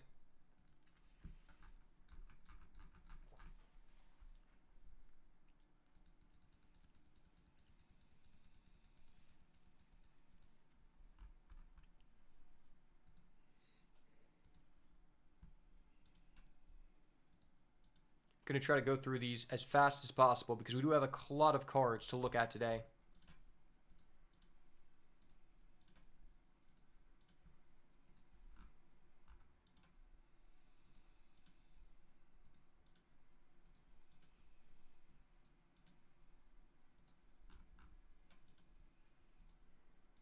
It's so weird seeing like how many uncommons versus commons there are now with the changes to the play boosters. Yeah, it's really weird. Personally, I hate the changes to the play boosters because it just made it where like you're less likely to end up with like an optimal amount of playables to have good sideboard picks. 400 card sets are pretty wild. Let me take this opportunity to make sure I'm not missing anything in the chat.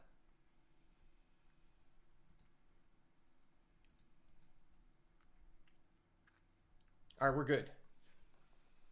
Let me take some Kratom. Kratom break.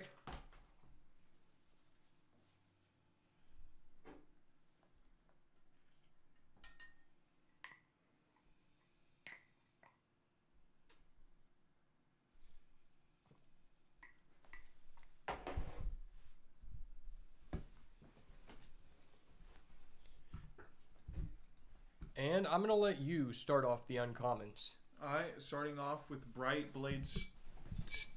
Starting off with Bright Blade Stow. It's a colorless and white for a 2/2 Weasel Soldier. First strike, lifelink. It's good. Generically good. I think this card is amazing. And the first strike, lifelink is insane. I mean, I think if you see this, you're always gonna take it no matter what. If you're playing white. Yeah, this is probably a B minus because the fact you get first strike during the other player's turn makes this a good offensive threat And a defensive threat. Yeah, and like I was saying, Wizards has done a good job of trying to make sure that first strike is not available during the other player's turn because it is very oppressive and it just makes combat tricks way better. Now, unfortunately, it has a useless card type, but I think that is for good reason, and I'm actually glad they didn't make this a mouse or a rabbit because I feel like that would make this card too unfair. So I feel like this is just like a strong card, but it's also very balanced and it also overlaps into several archetypes because you think about, well, it is really good in those aggressive decks, but if the life gain deck is pretty good, lifelink is, that's pretty confirmed because you're playing this on 2. Turn 3, you probably attack with this. They don't have a good blocker, and then you're triggering something that caused you to gain life that turn, right? So I think this is just a solid card, and probably like if it's a low value pack, I don't think it's bad to take this as like a first or second pick, just because it's one of those few cards that has overlap and really isn't bad anywhere. So I think this is probably like a B minus level card. Yeah, this card seems like it has a lot of potential depending on what you're playing. Especially in something like that. Let me get my contact solution. Okay, cool. If you want a snack or anything, we have like different like pub mix and like pretzels and stuff. I'll grab something. BRB string.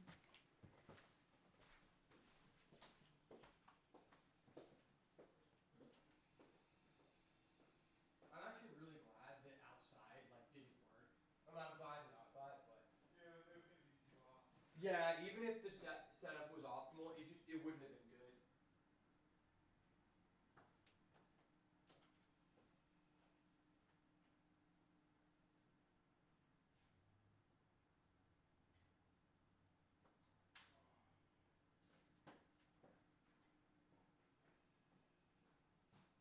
Yeah, so we have like we have this pub mix, and we also have peanut butter pretzels. You can get like a bowl if you want. Okay, gotcha. Honestly, I think this will just be a good video for when I apply for when I apply to Wizards for a early access event. Yeah, man, I just need to reapply. As long as I'm consistent. I mean, I have good thumbnails, so I feel like they'll just see that. They better. And also, I mean, we might have to play in a pre-release. I would be down for a pre-release.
Hard time. Let's do it. So easy B minus. That card's insane. All right, our next card is Builder's Talent. This is the first class card we have seen. Class cards are enchantments with additional costs that you can pay to change their effect as the game goes on. So this is 1 and a white. When it enters, create a 0/4 wall creature token with Defender, meaning you cannot attack with it. Level 2 by paying 1 white. Whenever one or more non-creature, non-land permanents you control enter, put a 1/1 on target creature you control. And then level 3 by paying 4 and a white. When this class becomes level 3, return target non-creature, non-land from your graveyard to the battlefield. Honestly, I've seen a couple of people talk about this, and I feel like this is probably just going to be a D+. Specifically because something I didn't realize in the beginning is that the token you get cannot attack, even if you increase its stats. And I think that on its own is probably just not that good, combined with the fact that level 3, if you're returning something from the graveyard to the battlefield, you probably weren't in a good position anyway, which means that I don't think you would be able to pay 5 mana to do that, right? Because, like, what is the best case scenario? You have a Banishing Light and you bring it back and then just remove their thing again. That means that you were paying 5 mana to Banishing... That means you're paying 5 mana to use Banishing Light, which I feel like it just isn't that good. Because for the most part, what I'm seeing is your artifacts and enchantments you want to keep on the battlefield. So I just don't really see this card having a lot of utility. On top of the level 2 is cool. Sure, it procs your Valiant. Okay. But proccing your Valiant, I just don't think that's a good way to do that. Because number one, if you're playing a Valiant deck, you want to be curving out with your creatures, which means it's not good to be developing a Defender on turn 2 and then using the ability on turn 3. Plus, if you have a bunch of creatures and you're doing the right things, then why would you be playing artifacts to trigger the level 2 over playing a creature? You know what I'm saying? Yeah, I just really feel like this is kind of like a nothing burger. Where, like, it obviously, it triggers your Valiance, but, like, at the end of the day, I think that you're trying to ramp out people with that deck specifically. So I feel like this kind of does nothing in the long run. Like, you're just going to keep it at level 2, and eventually, if you're doing really bad, you level it up to 3. But... yeah. On top of the fact that it's just, like... it's kind of like a build-around card, but you don't really want to take this card early to try and build around it, because there aren't that many incentives. So I feel like this card is just terrible. It's probably a D. Like, it might be kind of cool, like, every once in a while, but for the most part, you don't really want to play this unless you're just low on playables. So I think this is just an easy D, maybe just a D minus. Yeah, this is a D for me. Our next card is Do Drop Cure. 2 and a white, gift a card, meaning you give your opponent a card, return up to 2 creatures with mana value 2 or less from the graveyard to the battlefield. If you gifted your opponent a card, instead return up to 3 creature cards with 2 mana value or less. I think that this is a cool effect. Don't get me wrong. In Modern Horizons 3, Savine's Reclamation, which you paid 3 or 4 to bring back 2 creatures with 3 or less, was a pretty good card. And I will say, there are more similarities with that card than there are, than you would actually think. Because typically with that card, you were bringing back powerful 2-drops anyway, usually not 3-drops. But what really, like, gets me off of this card is that I feel like in the decks where you would want this, you don't want to be taking a turn off from developing something from your hand to be doing this, right? Because it's like, I doubt you're ever going to play this on turn 3. And when this really comes up is probably like turn 5, turn 6 if they've outed your board. But if they've been able to do that, You probably already lost. yeah, you just lose. Like, I don't think that's good. And then giving your opponent a card, like, letting your opponent draw is like one of the worst things you can do.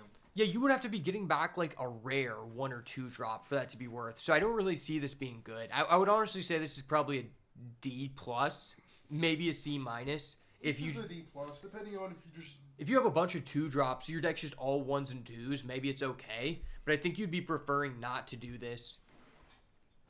The picture's cool though. All right, next up we have Drift Gloom Coyote. This is 3 white for a 3/4 elemental coyote. This is one of the subset of cards that has the useless elemental tag, but is still kind of cool. When this enters, exile target creature an opponent controls until this leaves the battlefield. If that creature had 2 power or less, put a 1/1 counter on this creature. So my first thought about this card is the effect sounds very decent on its own, but what I think is probably going to make this card play out better than it already seems is that there's a lot of ways to generate tokens. And if you're exiling their token, number one, you're going to get the guaranteed 1/1 counter, which makes this a 5 mana 4/5 killing something on play. And number two, even if they remove this, they're not getting back their thing because it was a token. So I think for me, this is probably a B- level card. This seems like a very premium level of removal in the format. It is double white though, and that's why I'm not giving it a B. Yeah, the double white is really what gives me a C+. If this was just a single white, I definitely think this could be a B tier card. Premium removal. And that turns into a 4/5. But double white is just such a high cost. Yeah, I think in the right deck, this card is very good. I think it's probably one of the most generic removals. Like, I think this card overlaps across multiple strategies. If you're playing a control white deck, the card is probably really good. Moving on, we have Feather of Flight. This is 1 and a white for an enchantment or a flash. Enchant creature. When this enters, draw a card. Enchanted creature gets +1/+0 and has flying. So it is important to note this does trigger your Valiant. It gives a guy flying. It replaces itself. So this is probably a C level card, maybe a C minus. This is pretty premium. Drawing plus giving something flying. I feel there's a lot of flyers with very little reach. We've only seen 1 reach card so far. It might actually be better in a white-black deck because it could allow you to get through with a creature to trigger your opponent lost life this turn ability.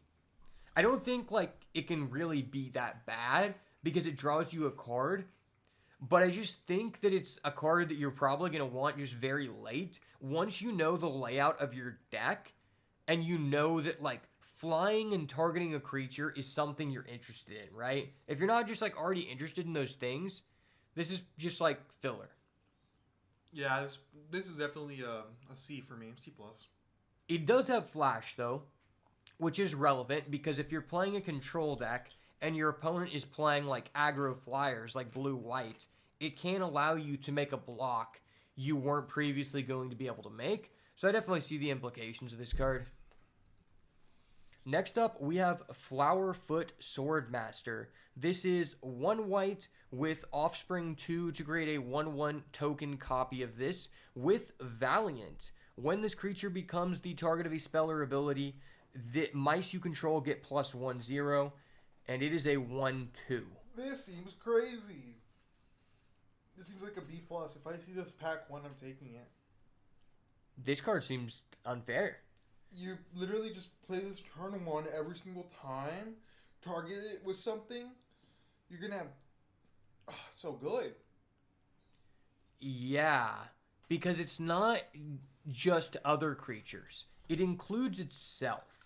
The fact that you have the option to where... Because, like, you realistically, there's no downside to having as many of these as you can get in one deck, right? Because it's like, you play this on 1, you could play another one on 3... And then on turn 4, you're just targeting things, and you're just hitting someone for 20 damage, maybe. Like, it's big. Yeah, I think this card is a really good incentive to be red-white.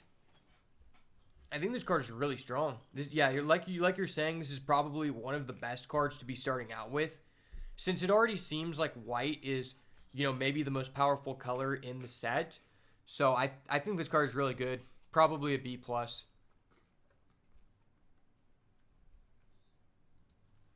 All right, moving on, we have Harvest Right Host. This is 2 and a white for a Rabbit Citizen.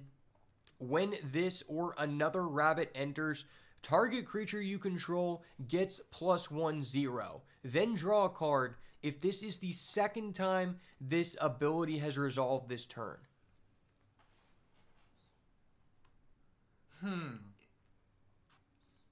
Definitely a weird card, right? But I can definitely see this becoming very, very good.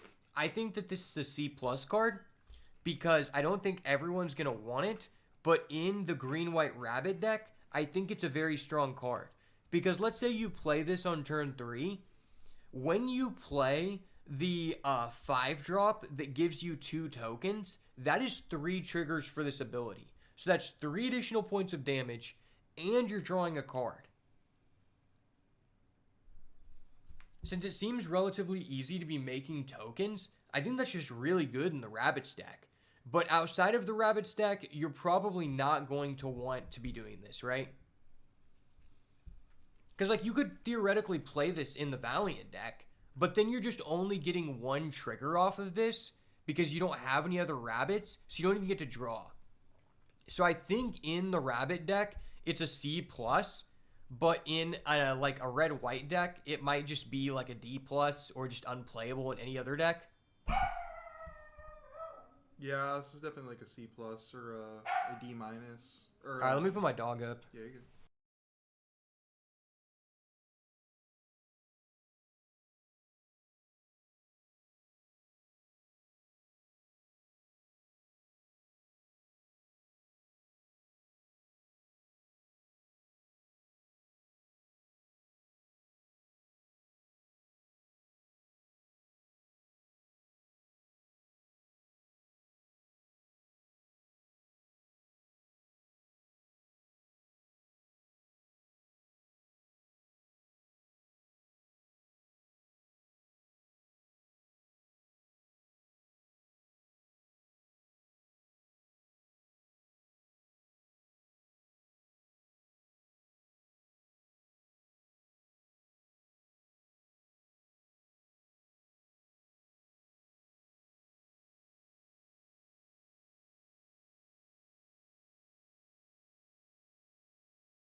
All right, sorry about that, guys. Let me take my contacts out real quick.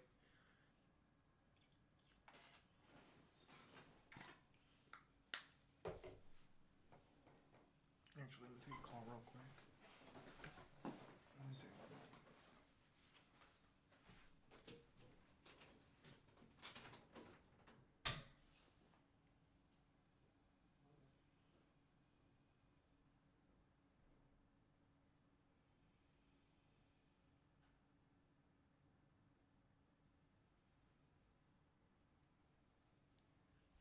Contacts 101 with Beats by Ash. Never let your contacts get filmed over during an official Beats by Ash 1000 band set review. Remember, reading the card explains the card, and when you don't have the opportunity to read the card, you cannot spread misinformation about the card.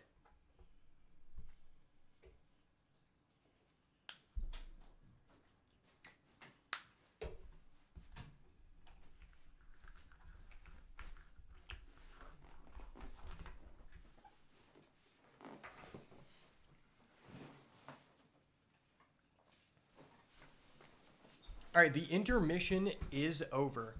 Okay, so what are we giving this card? I think this is probably a C plus in the Rabbit deck, and probably just a D in Everything else. yeah. I agree. What tab are we in? Okay. All right, our next card is Hop to It. This is 2 and a white. Create 3 1/1 rabbit creature tokens. Wow. That's pretty good. From all of the other white cards we've seen thus far, I'm really excited to see the green cards because it seems like there's so many benefits to having tokens.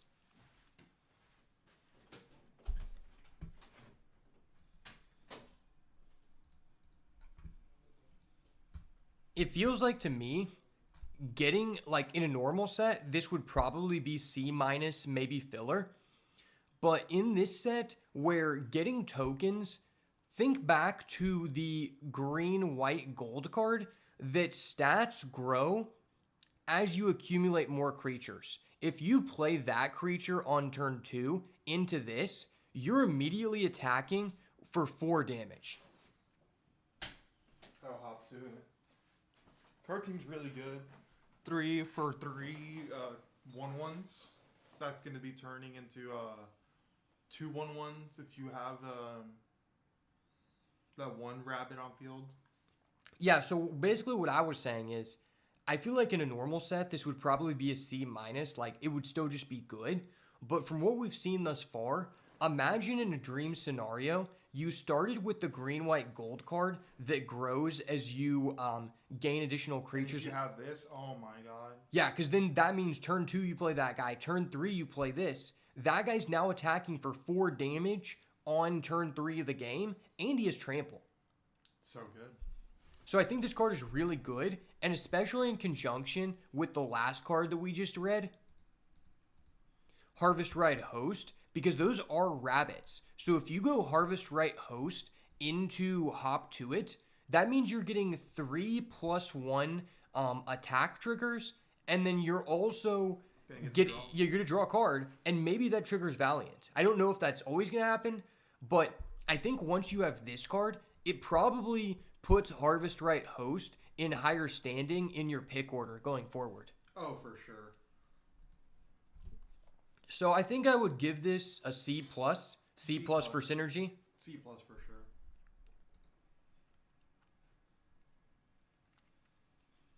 Our next card is Jolly Gerbils. 1 and a white for a 2/3. Whenever you give a gift, draw a card. Seems okay. Kind of if you build around giving gifts. But I don't think you want to be giving gifts most of the time, to be honest. That's facts. So I think for the most part, I don't know if anyone else agrees, I actually just really hate the gift mechanic. Gift was obviously made for Commander, because in Commander, you can choose who to give the gift to. Like, I could fuck over you and then give someone else the card. Yeah, there's politics to it. Yeah, but in 1v1, it feels really bad, and this mitigates some of that. So I guess this card is probably not something you want to pick up early, but I think as the draft goes on, if you have at least 3 gift effects, and you're as long as you have like at least 3 cards that have an option to gift something, and you're in an aggressive deck, this card is probably like C level. Because it is 2 mana for a 2/3, which I don't think is bad. And if you can, like, if I'm giving you a 1/1 tapped fish, getting a bonus effect on my card, and drawing a card, that's insane. No, yeah. So I think the sweet spot for this is you want to have at least like 3 to 4 gifts per 1 copy of this guy. But I don't think he's high priority. So that's why I'm just going to give this... It's definitely like a late game, last type of card you get. Yeah, and this is kind of like... I will say that the gift mechanic is one of the few mechanics that is in every single color, which might add some value to this card. So I think this is probably a C or C minus. It's definitely a C minus for me. All right. Dentistry is a scam. Okay. Haven't brushed my teeth in months. Thank you for alerting us. Our next card is Mabel's Medal. 1 and a white instant. Target 1 in a white instant. Target creature gets +2/+2. Up to one other target creature gets +1/+1. Now this is good. I think this card just invalidates the 1-cost variant, which gives someone +2/+2 and has gift, because this triggers 2 Valiants.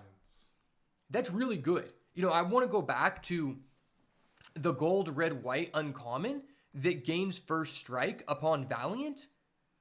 I think once you are confirmed playing red, white, this card exponentially increases in pick order. And I would go as far to say that if you're in the red, white space, this is probably a C+.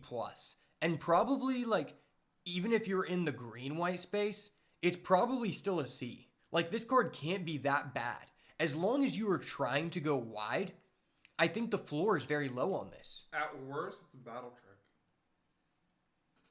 You give 2 separate things effects, which is so nice. Yeah, the fact you get to target 2 is really good. Targeting 2 for the Valiants is just so important. For real. So, I think it's either C+ in a Valiant deck or C card that I'm okay playing with in any other aggro deck. Anything that's not aggro, I'm probably not going to play this. Our next card is Mouse Trapper. 2 and a white for a 3/2 Mouse Soldier Flash. Valiant. When this becomes the target of the spell when this becomes the target of a spell or ability for the first time each turn, tap target creature and opponent controls. This seems really good. Flash, so you have a blocker, and if you have enough mana, you can go, I'm gonna target this, tap one of your things. Yeah. And it taps any creature. Mm-hmm. I can see this being pretty good. I think this card is kind of weird to evaluate because the stat line is kind of Low. Yeah, it's kind of low. But this card, I think it really depends on what kind of deck you have. I don't think you treat this like a creature. I think you treat this like a battle trick. Yeah, like a combat trick. Yeah. I mean, I feel like the most often play pattern for this card is, let's say you have 5 mana and you have like the previous instant, or you have the weaker one, and you flash this in, and maybe you... Especially if you have one of the cards that says, when something enters the battlefield, target 1. That's true, okay. So then you can go, okay, I'm going to flash this during your turn. On summon, I'm going to go target this. Then since this was targeted, I'm going to go target one of your things. Yeah, at the start of combat before they can attack, but they're still in combat. That's true too. I was thinking that the most likely scenario is that you flash it in, and then they attack with their guy that they think is like their best attacker, and then you tap down. You either block that guy with a token, or you just don't block that guy, and you use this to tap down their other creature that they were going to leave up to block. Yeah, to leave up to block your creatures. And then it's like, okay, I'm getting so much pressure. I'm getting in for 3 next turn, and then all of my other guys that weren't going to get in were also getting in. But I think this is a very good card. I think this is even better I think this would be really good in Rabbits. Because Rabbits have a big ability to target stuff on summon. Oh, they also have the ability to grow. So if you have the gold card, you don't even have to use the targeting ability, because another creature's enter the battlefield, so it grows your 1/1 guy. Oh, that's so good. So it can increase a blocker, which could potentially like bait your opponent out, right? So I think the floor on this card is relatively high. I feel like this card is probably a C in the Rabbits deck, and probably a C+ in the Mouse deck. I agree.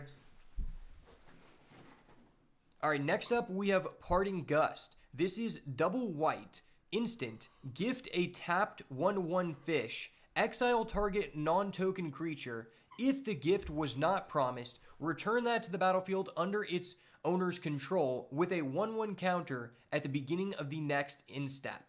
So essentially, if you do not give your opponent a tapped fish, it's blinking. Yeah, you're blinking something, but if you do, you are exiling any non-token creature.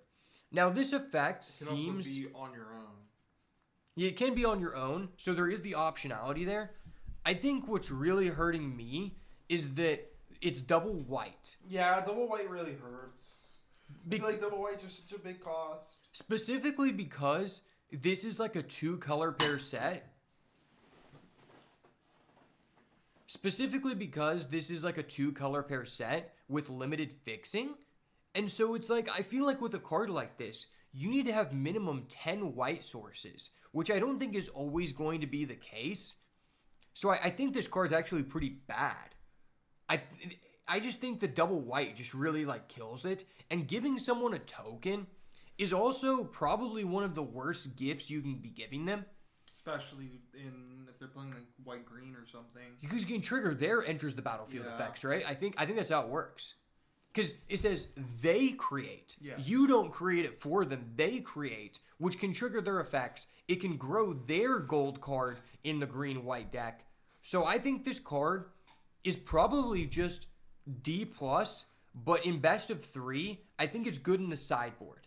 Because if you're playing aggro, you're primarily white, and you're going against green-blue or green-black, and they have like a 6-cost guy, giving them a 1/1 fish is probably okay, specifically because that's one of the archetypes that you're least likely going to get value out of having a 1/1 fish, right?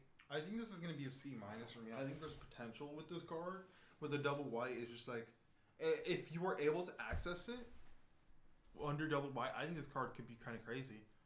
But yeah, there's definitely like some potential, but it's kind of niche. I don't think everyone's going to want it. Yeah. So I think these go pretty late. So it's probably a D+ to like a C level or a sideboard card, depending on like what you're trying to do, what your opponent's doing. All right, next up we have Repel Calamity. 1 in a white instant, destroy target creature with power or toughness 4 or greater. Now we have seen similar effects to this in other sets.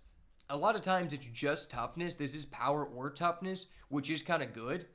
But for me, this just seems strictly like a sideboard card because at least from what we've seen thus far, there's not a lot of people who have base power of 4 or greater. Yeah, I mean, the highest base power we've seen has been 4. And I think that everything else is like 3/2, 3/3, 2/3. Yeah, I don't know that I really like this card. I think it's good for the amount of mana you're paying. It's a sideboard card. Or if you play into bats or something. Yeah, like if you're going into green deck, maybe. I mean, at most, this is one of those cards where it has depreciating value for the second copy. The first one, you might be able to get away with, but it's going to have very, like, limited opportunity cost. And I think a lot of people overlook, like, okay, this could have a high impact on the game, but if it has to sit in my hand for 5 or 6 turns, that is a big negative, especially when white looks like you're trying to be aggressive more often than not. Like, you have to be in a control white deck, and, like, this isn't even, like, that premium. So I think, like, this is probably just a C, because it's not bad. Yeah, it's definitely a C. I just don't think it gives you enough. Yeah, I think the format just kind of hinders this ability. All right, our next card is Seasoned Warren Guard. This is 1 white for a 1/2 Rabbit Warrior. When this attacks, whenever this attacks, while you control a token, it gets +2/0 until end of turn. So if you have a token, it is a 3/2 for 1 mana. Yeah, it's pretty good. That is pretty good. But you do need a token. Otherwise, it's kind of mid. So far from what we've seen, you can get a token as early as turn 3. Well, no, okay, if you're playing the food card, the artifact food, it could become a 3/2 on the first turn. Yeah, that's true. So I think this is probably going to be a C because not everyone's going to want it. You're probably going to be able to get it pretty late. But once you have like 5 to 6 ways to make tokens, it's probably good. Because you have to realize, like, we're seeing a lot of 1-drops. We've only looked at white so far. And I don't think everyone has 1-drops. I think it's mainly red and white. And so I think, like, even if you don't get a token immediately, if you go in someone else who doesn't have a 1-drop, it's still okay. Like, it's low opportunity cost. It gives you a body. So let's say you don't have a token. but you do this on 1. At least it gives you a guy for when you play your 2-drop that increases in stats as you have more creatures. I think it's going to be a very potentially good card. Yeah. But it's definitely more of a rabbit card, you know. Yeah, I think only rabbit decks are going to want this, but in those decks, it's probably like a C, maybe a C+. If you have, I think it's going to be a very good C+ if it's for rabbits. If you have like 8... And everything else like a D+. Yeah, if you have like 8+ tokens, it probably is like a C+. Because like, I think more important than the amount of ways you can make tokens is how quickly on average does your deck make tokens. Yeah, it doesn't matter if you're doing it late game. It's got to be early, so this actually matters. Or if you have like multiple of like guys like that 3-drop we saw, which gains an ability whenever a rabbit enters, it is just a 1-cost rabbit. And the tag... Yeah, that is very true. The tagline might be more important than the actual effect. But this isn't uncommon. So I'm interested to see. There are a lot of 1-drops we've seen in white thus far. What I'm interested to see is how easily can you get them? Like on average, are you going to end up with like a lot of 1-drops? Because in Lost Caverns of Ixalan, the best decks, in my experience, were either the red-blue Pirates decks or the white-blue Flying Artifact decks. But those decks were the best when you had like 7 or 8 1-drops, but they were all uncommon or rare. So it was kind of difficult to get to.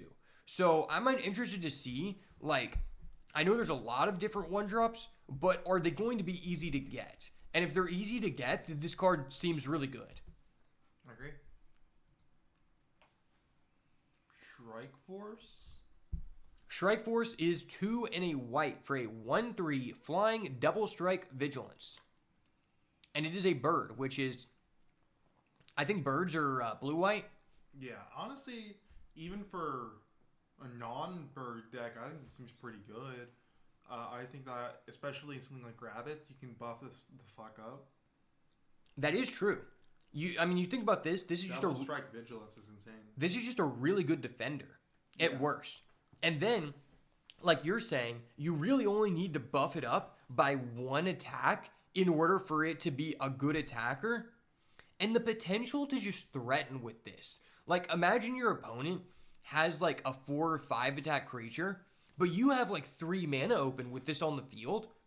That's going to be really scary for them to call your bluff and attack.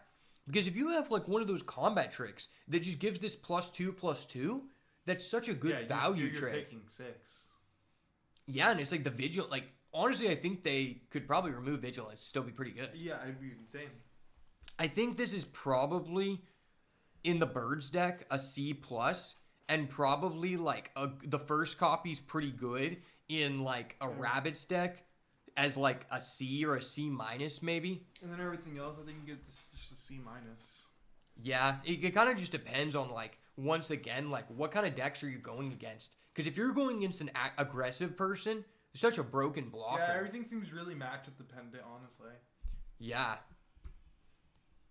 All right, our last white uncommon is Star Charter. This is 3 and a white for a 3/1 Bat Cleric with flying. At the beginning of your end step, if you gained or lost life this turn, look at the top 4 cards of your library, reveal a creature card with 3 power or less from among them, put it into your hand, put the rest on the bottom of your library in a random order. So essentially, at the end of your turn, if you were able to proc this ability, you get to find a 3 power or less creature, which seems pretty easy, and just add it to hand. So it's a recursive value engine. I don't know how good the Bats deck is. I think if you see this makes you want to play Bats. That's true. You rip this open first pack, you're like, okay, I guess I'll build Bats. Yeah. This looks like a B to me, honestly. This is probably a B-. B-. It is a good payoff, but it's also like, if you don't end up fulfilling its potential, I feel like this card has a really high ceiling and as well a really low floor. Yeah. Especially with like first strike being given out. It also has 1 health. That's what really sucks. Yeah. Like, or if there's a lot of things that just let you deal 1 damage to someone, that could be kind of lowering the value of this card. So I think like in the beginning stages of the format, this is going to be pretty good before people understand what they're doing.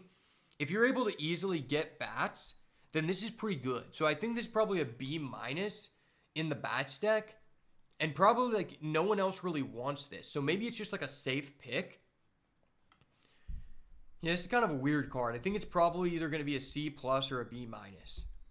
I think this is a B minus for me. All right, well, that's going to wrap it up for the uncommons in white. We're now going to move on to our next color, which I believe will be blue. We're not going to be doing the rares today because this is going to take a lot of time. We're probably going to have to break this up. I was going to say, I probably have enough time for the blue commons.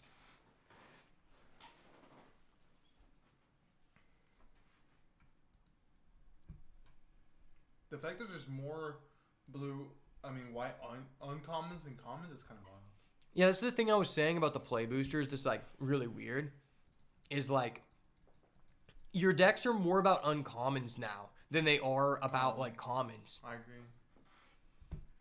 And so it's almost like you have to like highly like there's a lot of times in Modern Horizons where I would like there would be a good common and a good uncommon that were both like basically on the same power level, and I would just go with the uncommon because even though the cards are similar power level, I felt like I was more likely to wheel the common one than the uncommon. Yeah. So it's kind of a weird dynamic.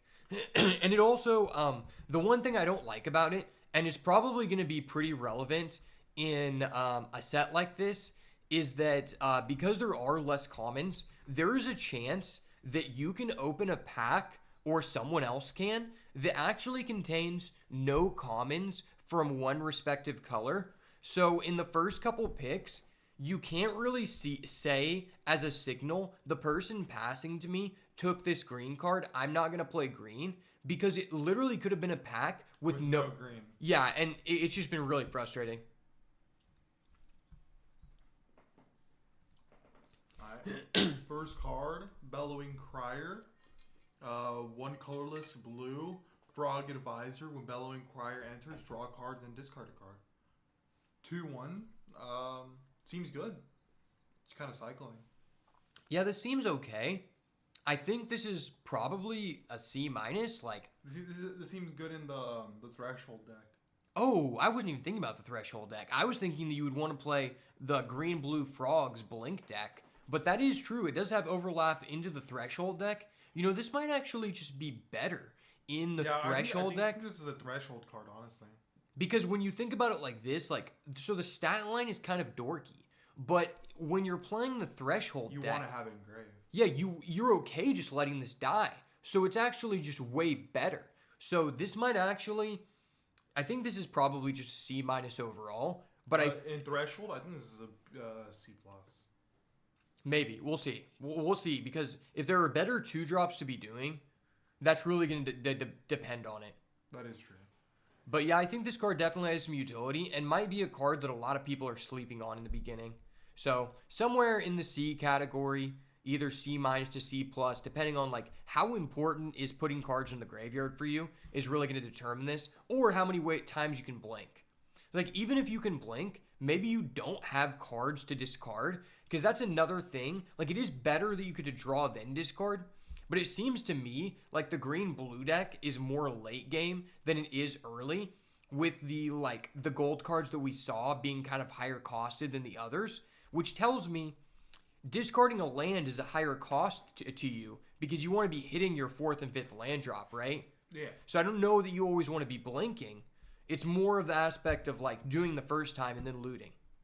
So yeah, I mean, I think this is okay card, somewhere in the C minus to C range. I agree.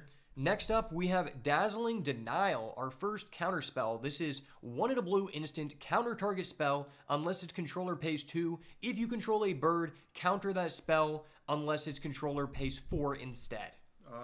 Seems kind of toxic. Seems like bird's got the only counter spell. I mean, this is the first one we've seen. But I am pretty sure blue has another counter spell. How many birds do you want to play before you put this in your deck? I think that if you're just playing blue, you always run this. Okay. I mean, Make Disappear in Standard is pretty good card. It's, you know, counter it unless they pay 2, unless you sack a creature and increase that to 4. So I feel like the first copy of this in a deck where you have limited birds is pretty good regardless. Probably just a passable, like, C- level card. And in the birds deck, this is probably a C+.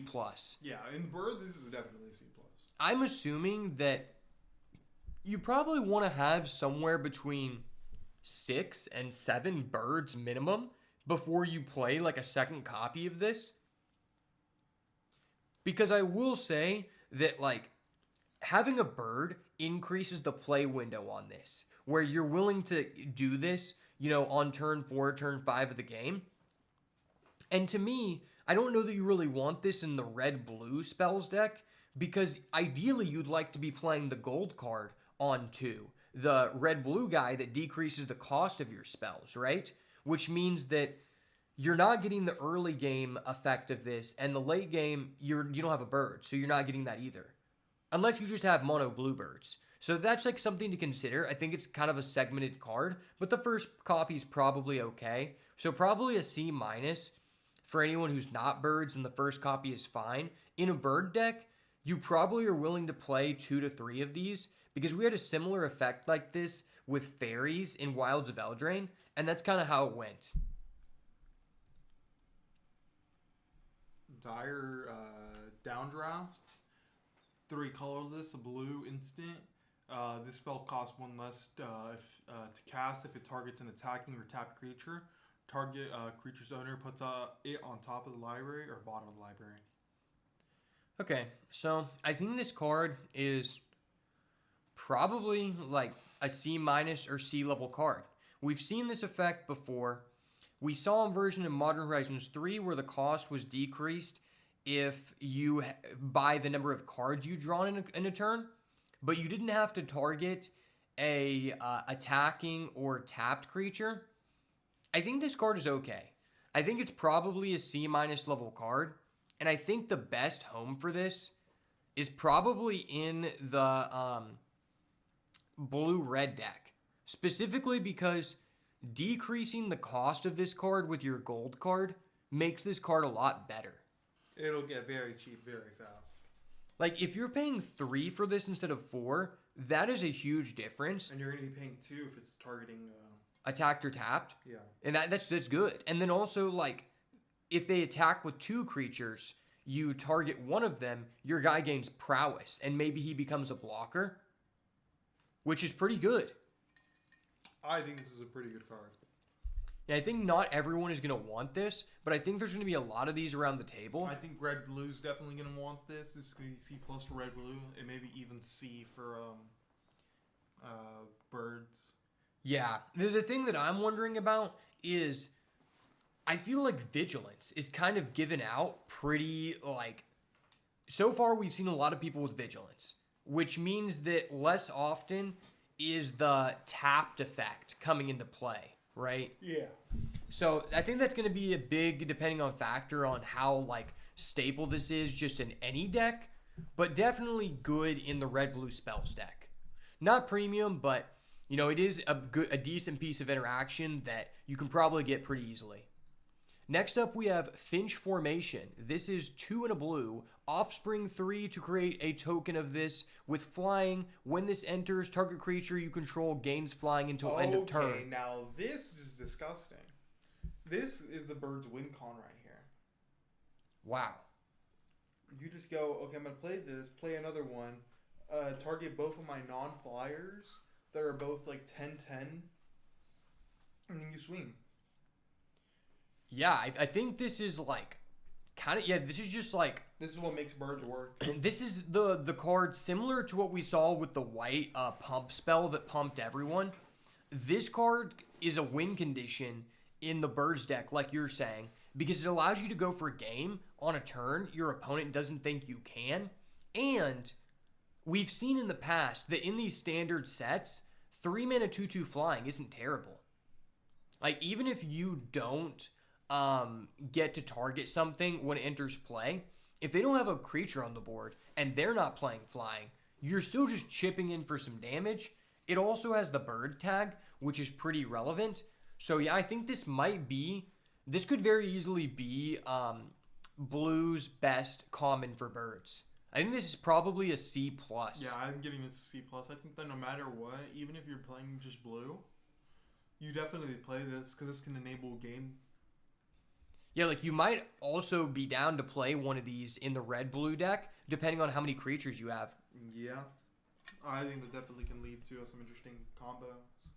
And if you are playing the green-blue deck, you can blink this. Oh, and that's huge. If you have that gold card, you can essentially keep making that gold card, which had pretty good stats, if I remember. I think it was like 3, 4, or maybe 4 attack.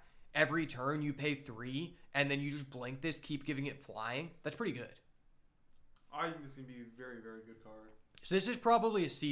Yeah, I'm giving this Potentially a C+. Blue's best common. Next up, we have Light Shell Duo. This is 3 and a blue for a Rat Otter, 3/4 prowess. When this enters, surveil 2, and a whole bunch of flavor text. So you're paying 4 for a 3/4 prowess, and then you surveil 2. It's good. I don't know how good. Yeah, this is kind of a weird thing, because it's like... It's definitely going to be good for Threshold. Yeah, that's the thing. It's like they're kind of contrasting abilities, because I don't know that in the Threshold deck how relevant prowess is. Yeah, that's what I'm saying. If prowess is like pretty relevant in your Threshold deck, then this card can be pretty good. But if the deck is more creature oriented, then this probably doesn't give you enough. Because it does cost 4. It does have the otter tag. We will find out if that is relevant. I think this definitely overlaps into not only the red-blue spells deck, but also, like he just stated, the Threshold deck. So it does have some overlap. Probably a card you can get pretty late. I think it's probably going to be a C-, but could be a C in general if you are in the right deck, if it just fits your Threshold deck. Yeah, I'm going to get it to C- for anything like Threshold maybe. But I think this might even be a D+ for other stuff. I just don't see how this gets used. Yeah. I mean, because other people who have a similar stat line, they have flying. Yeah, that's what I'm saying. Or they have something good for going for them. It just does like nothing. Yeah, it's kind of like going in different directions, which is what I don't like. Maybe the otter tag will be relevant. We'll have to see. Okay, our next card is Mind Spiral. 4 and a blue sorcery. Gift a tapped 1/1 fish. Target player draws 3 cards. If you gave the fish tap target creature and opponent controls, put a stun counter on it, which means that creature does not untap during its next untap phase. I think this card is probably a C in the correct deck, most likely the red-blue spells deck, specifically because we have seen at least one 5-mana draw 3 spell in pretty much most of the sets in the past couple years, and it's typically a card that you want 1 or 2 of in the controlling blue decks, and I think this card might actually be better than it seems, because typically when you're drawing 3 cards, you're taking a turn off, which means you are susceptible to attacks, so the potential that if your opponent is playing a tall game, not a wide game, means that you're not really taking off like a loss of tempo advantage. If they only have one big guy and you lock it down, then you're not really losing a lot of tempo to draw the 3 cards, which makes me think that this could be a C, or it could just be a C- in other decks. But I think the red-blue spells deck probably wants this the most. Yeah, I just feel like this doesn't really do anything besides red-blue. Obviously, I mean, I think the stun's okay, but it's just so expensive. I mean, maybe in the green-blue deck, if you can get to the late game, we've just seen that draw 3s are just okay. Like, yeah, I think green, blue, red, blue, definitely not blue, white. Yeah, blue, white, for sure, you definitely don't want. But also think about, like, if you're playing a green-blue deck, your guys are probably pretty big, which means you may not care about giving them a 1/1. Yeah, because, like, you can block it, so. That is very, very true. Yeah. I think this gets a C. Yeah, I think in the right deck, it's it could be pretty good. Road card. I think it's an interesting take on what we've seen in the past. Next up, we have Night Whirl Hermit. 2 and a blue. Vigilance. 2 and a blue. Rat Rogue. Vigilance. Threshold. 1/4. And then this gets +1/0 and can't be blocked if you have Threshold. This is a pretty good Threshold card. This is pretty good. I think this is probably like a C+ for Threshold. A C for other stuff. Because at worst, it's a 1/4 Vigilance. I think... And then eventually, it just permanently becomes a 2/4 Vigilance. And it can't be blocked. So it can always swing.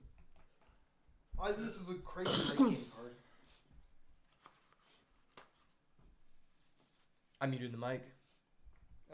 I think this is a very crazy late game card. Just being unable to be blocked by anything. And becoming a 4/2 with Vigilance is just so strong. You mean 2/4? 2/4, yes. Yeah, I mean, to be honest, I'm very skeptical about this card. I would kind of disagree with you. Just because I think that can't being blocked is a very important ability. My issue is, number one, this doesn't help you contribute to getting Threshold. See, I don't think that this like as a Threshold card, right? I think this is a card that you play late game in a blue deck. And then this lets you help you kill. Maybe. Because late game, you're for sure going to have 7 cards in grave. Yeah, I just feel like typically with these can't be blocked effects, the ones we've seen be the most successful are the ones that let you get in for chip damage early. And later in the game, I don't know how relevant that is. I just feel like playing this on 3 is a lot worse than it is playing it just in the late game, like you were saying.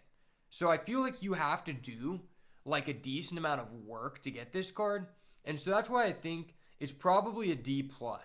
Because it can be good, but you have to confirm that your deck can easily access Threshold, and also how quickly you can gain Threshold determines the value of this card. If you can't do that, it's almost just unplayable. Yeah, I definitely think this is like, I want to give it a C-. In the Threshold deck. In the Threshold deck. And if you're not in the Threshold deck, it's just ass. I think it's a D+.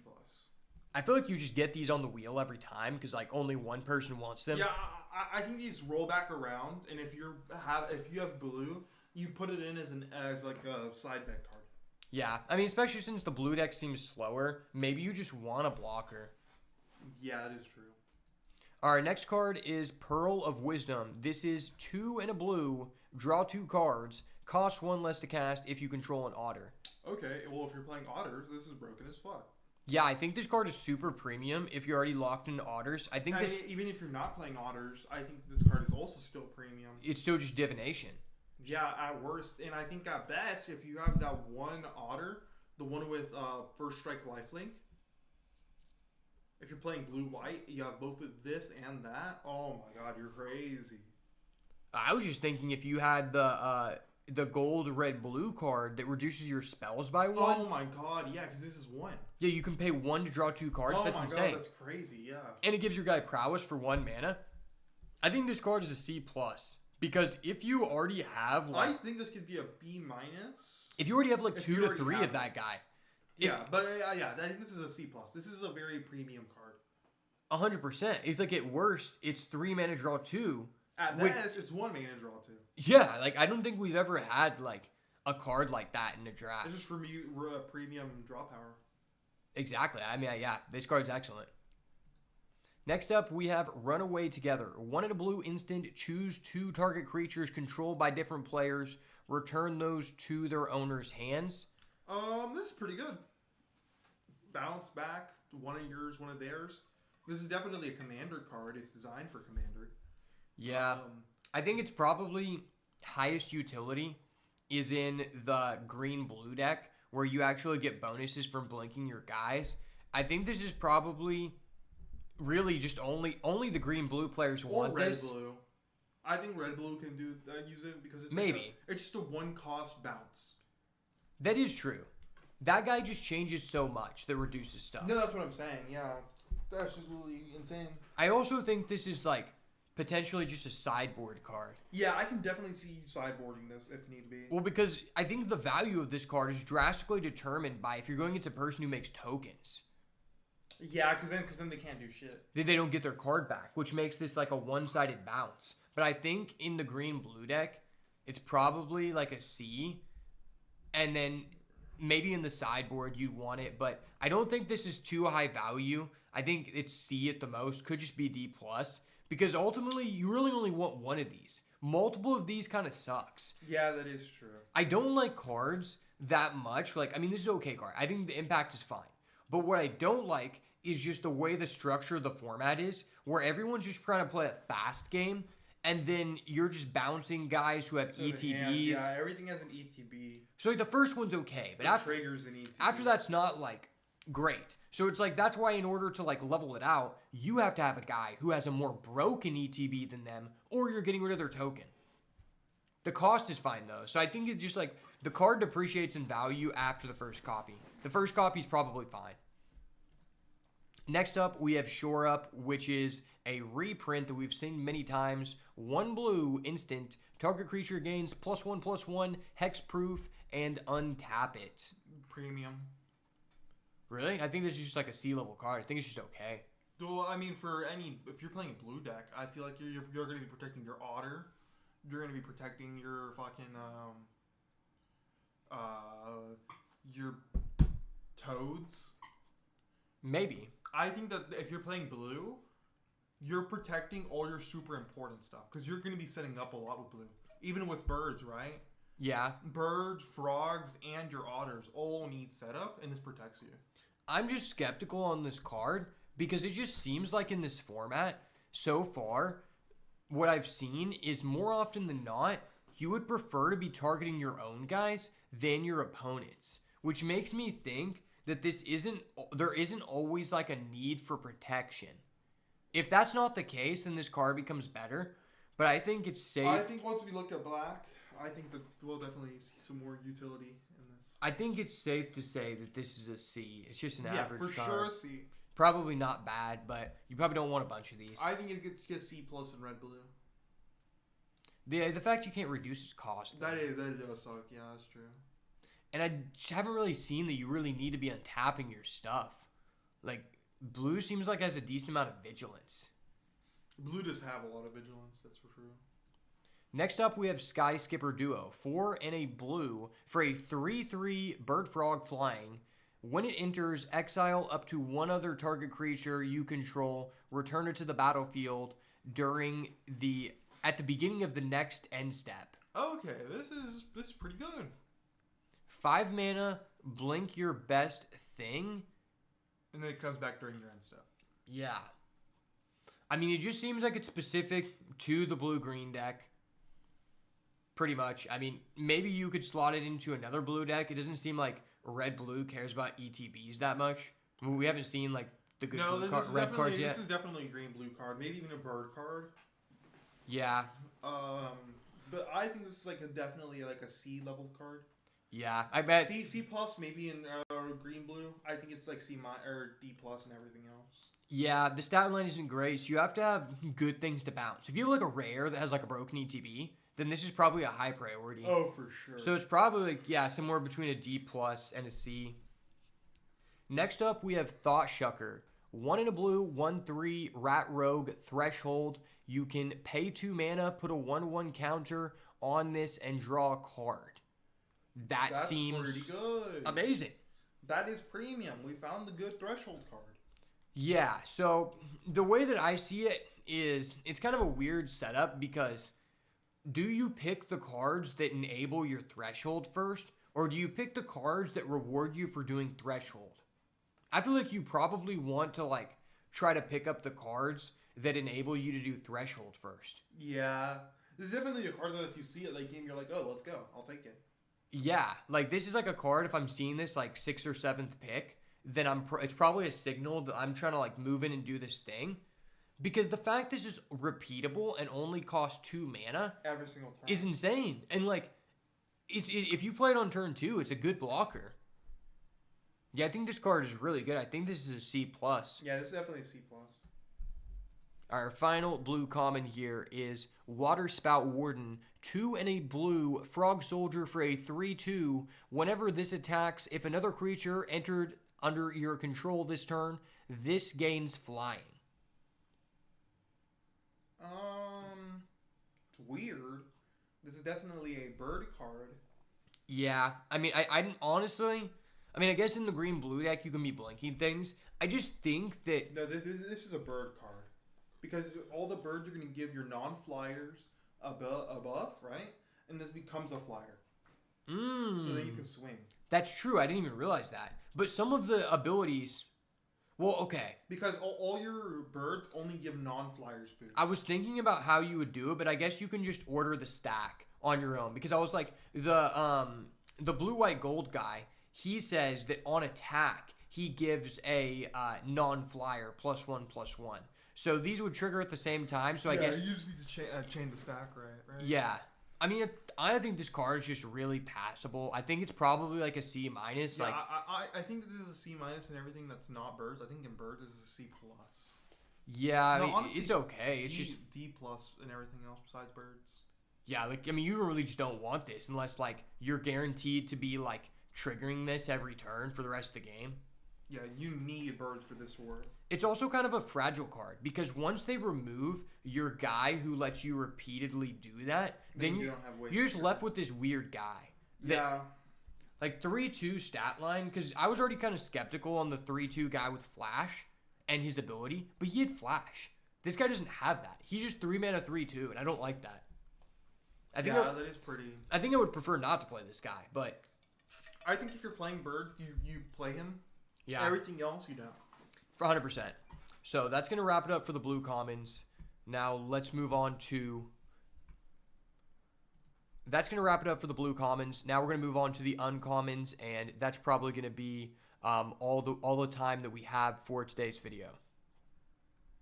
Oh shit, there's some cool pictures. I'm hype. Alright, let's get through these fast. Alright. Otherwise I'm going to get yelled at. Tell your dad blue is broken. It's okay.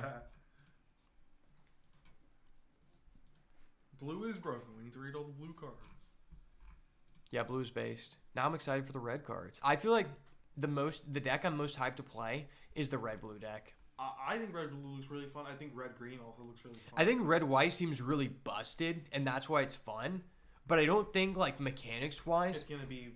Like, cool. Enjoyable. It's like... It's going to be boring to, like, oh, you targeted your cool card. Okay, cool. Everything gets buffed. Yep.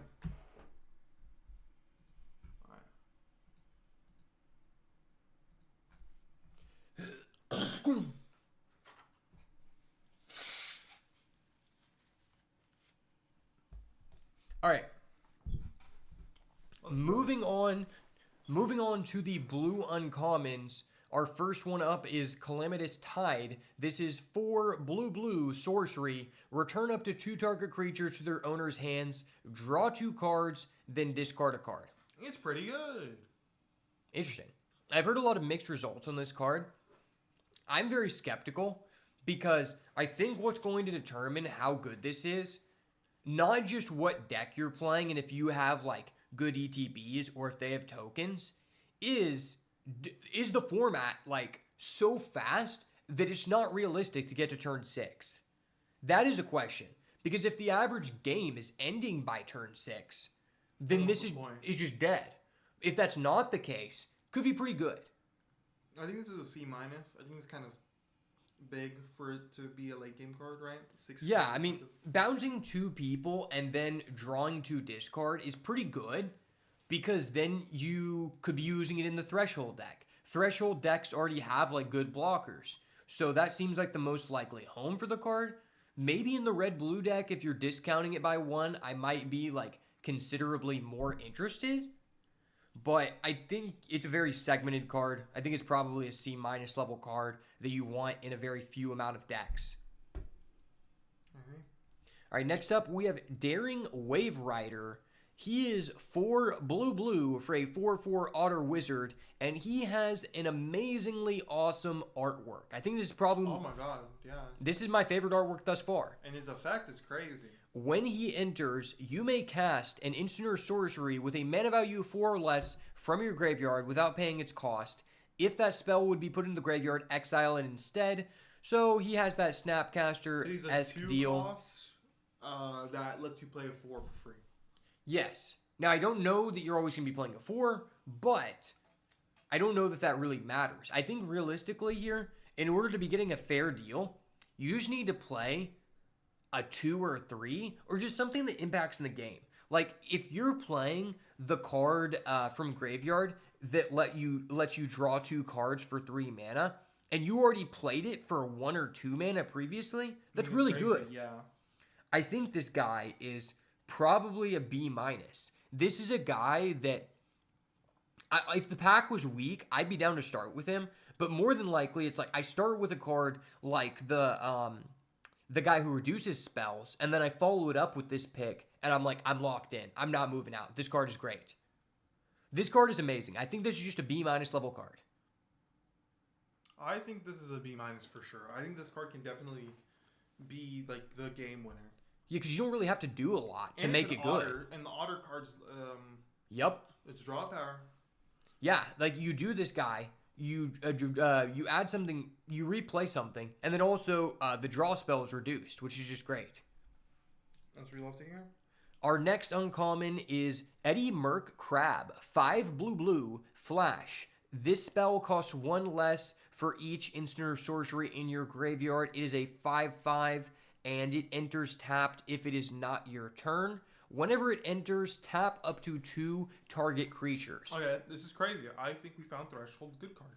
So there was actually a card like this that was used in Standard for a while, but it did not have Flash, and it did not enter tapped if it's not your turn, because that was irrelevant. And that card was already pretty good. Like, there was an entire mono blue deck made around that, and there's a lot of hype to determine whether this card is good enough to be played in a Standard deck like that or not. Yeah, I think this is a good payoff for being in the Threshold deck. I think that you see this. This is what gets you to play Threshold, right? Yeah, and I mean, I think it would be fine to play this in the red-blue deck if you have a lot of low-costed spells, or for example, if you have cards that let you, draw and discard, like that 2-mana blue guy, like looting effects. This is probably good. It's a good role player. I think this is probably a C+ card. Because it's not for everyone, but it is just really good. Yeah, I think not everyone gets to play it, but I think that if you see this, pack 1, you take it, you're not mad. It's a good incentive to be doing the thing. Yeah. But I'm not really like, okay, I'm going to do this. This is a B-. All right, next up we have Gossip's Talent. This is the second class we have seen. This is 1 in a blue. Whenever a creature you control enters Surveil 1, you can take it to level 2 by paying 1 in a blue. Whenever you attack, target attacking creature with power 3 or less can't be blocked this turn. And for level 3, 3 in a blue, when a creature you control deals combat damage to a player, you may exile it, then return it to the battlefield under its owner's control. I think that the level 3, the level 1 spell, you need that for Threshold. Yeah. The level 2 spell's kind of mid. Level 3 spell, that's when you get your ETBs going. I think that the frogs really like that, right? Yeah. Not as much Threshold, but I think that's way too expensive. Yeah, I don't know that this can be good. I think the only reason that you should be playing this is if you're playing Threshold. And that you saw this early. And then you just don't level. I think you just do not level. Unless you really need to. Because I think level 2 might be optional. Depending if you can go for game or not. You probably just don't level until the end of the game. You probably don't level until you need to. Yeah, because I think just level 2 just isn't really doing a lot for you. Because level 2, we have to remember, the Threshold deck already has that guy who gains unblockable if you have Threshold. Oh, yeah, so it just doesn't matter. So you just keep it at level 1. Yeah, and it's like, it seems like most of your guys are already either evasive or just have good stats to where it's like, I don't know how relevant that is. Yeah, I don't know. It seems very negligible. This seems like probably a D+ or a C- if you already have all of the pieces together. It could be good. Yeah, I think that if you're seeing this late game, last pack type thing, and you already have Threshold, you see this, you're like, oh my god, thank god. Because it does enable Threshold. I'm just interested to see if the play pattern lines up, because I feel like you probably just have better things to be doing on turn 2. And if you're not playing it on turn 2, it becomes less valuable, because then you're missing out on the Surveil 1 when you played that creature on turn 2. So if the deck doesn't have a lot of natural 2-drops, it could be okay. But I just think it's a D plus C level card. Yeah, I think this is definitely like a C minus for me.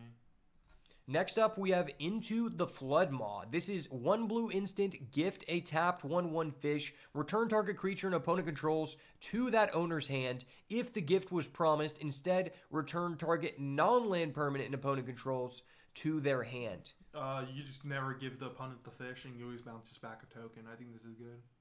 Yeah, this is good. Like, I think it's really good. 1 mana bounce their thing, because we've seen things like this where it's like 1 mana bounce their thing if it like costs this or less. Like, But it bounces back anything. yeah. And then I don't know really how relevant bouncing back a non-land permanent is. I don't like, maybe if you were being aggressive and you bounce their Banishing Light to get your card back and then like trigger an ATB. Try to go for game. But for the most part, I just don't really. I think you can just ignore the gift. I think this is really good. I think that you just play this as a 1 cost, bounce back anything. Yeah, I think this is just like and it can also bounce back your own stuff. No, it can't. Yes, it can. It's just return target opponent. Never mind. I lied. I think this is just a solid C level card. I think this is a C plus type of card. Well, because you got to think there's like a decent amount of decks where they're just playing an aggro game and all their guys are 1 and 2, in which this is kind of bad. That is true, but you can bounce back tokens. You can. We'll have to see how like big the tokens become. Yeah, that's true. All right, moving on. We have Night Fisher, 3 blue, 4/5, Bird Knight flying. When another non-token bird you control enters, create a 1/1 fish creature token. Dude, this artwork is dope. It is a sick art. I also think this is a really good card. This card is amazing. I think that fucking The Birds deck loves this because you play this and then you get automatic tokens that give you free targets and then for your flying guys. Every single time a bird comes up. So basically what this says, and also the stat line is just great. 5 mana, 4/5 flying, that's amazing. Yeah, I think this is probably going to be like, if you see this, you're building birds. This is like a this is a B plus card. Yeah, potentially. I mean, like, because like I was talking about, like, okay, you want to pick that gold guy first and then like micromanage how many flyers, non-flyers you want. This card just says, it solves all the problems. I'm just taking all flyers. I don't have to take non-flyers. That's amazing. It's just an infinite value engine and like a huge blocker. This card's crazy. Easy first pick. I'm not gonna lie. Next up, we have Long River Lurker, 2 and a blue for a 2/3 Frog Scout, Ward 1. Other frogs you control have Ward 1. When this enters, target creature you control can't be blocked this turn. Whenever that creature deals combat damage, you may exile it. If you do, return to the battlefield under its owner's control. This is pretty good. Holy shit, this is such a bomb. I think that you fucking see this. This is another B plus card. You see this? Yeah, this card is absurd. You build frogs. Or not. You don't even have to build frogs. You can just go into birds. The ability, you don't have to target a frog. Oh my god, you don't? No, you can just target anyone. Oh my god, that's so good. And it's not like reduced by cost. Like we saw this card makes that class card even worse. The class card had to target a guy with 3 or less power. This is anything. Yeah, this is crazy. I think this card's fucking. This is would you consider this an A tier?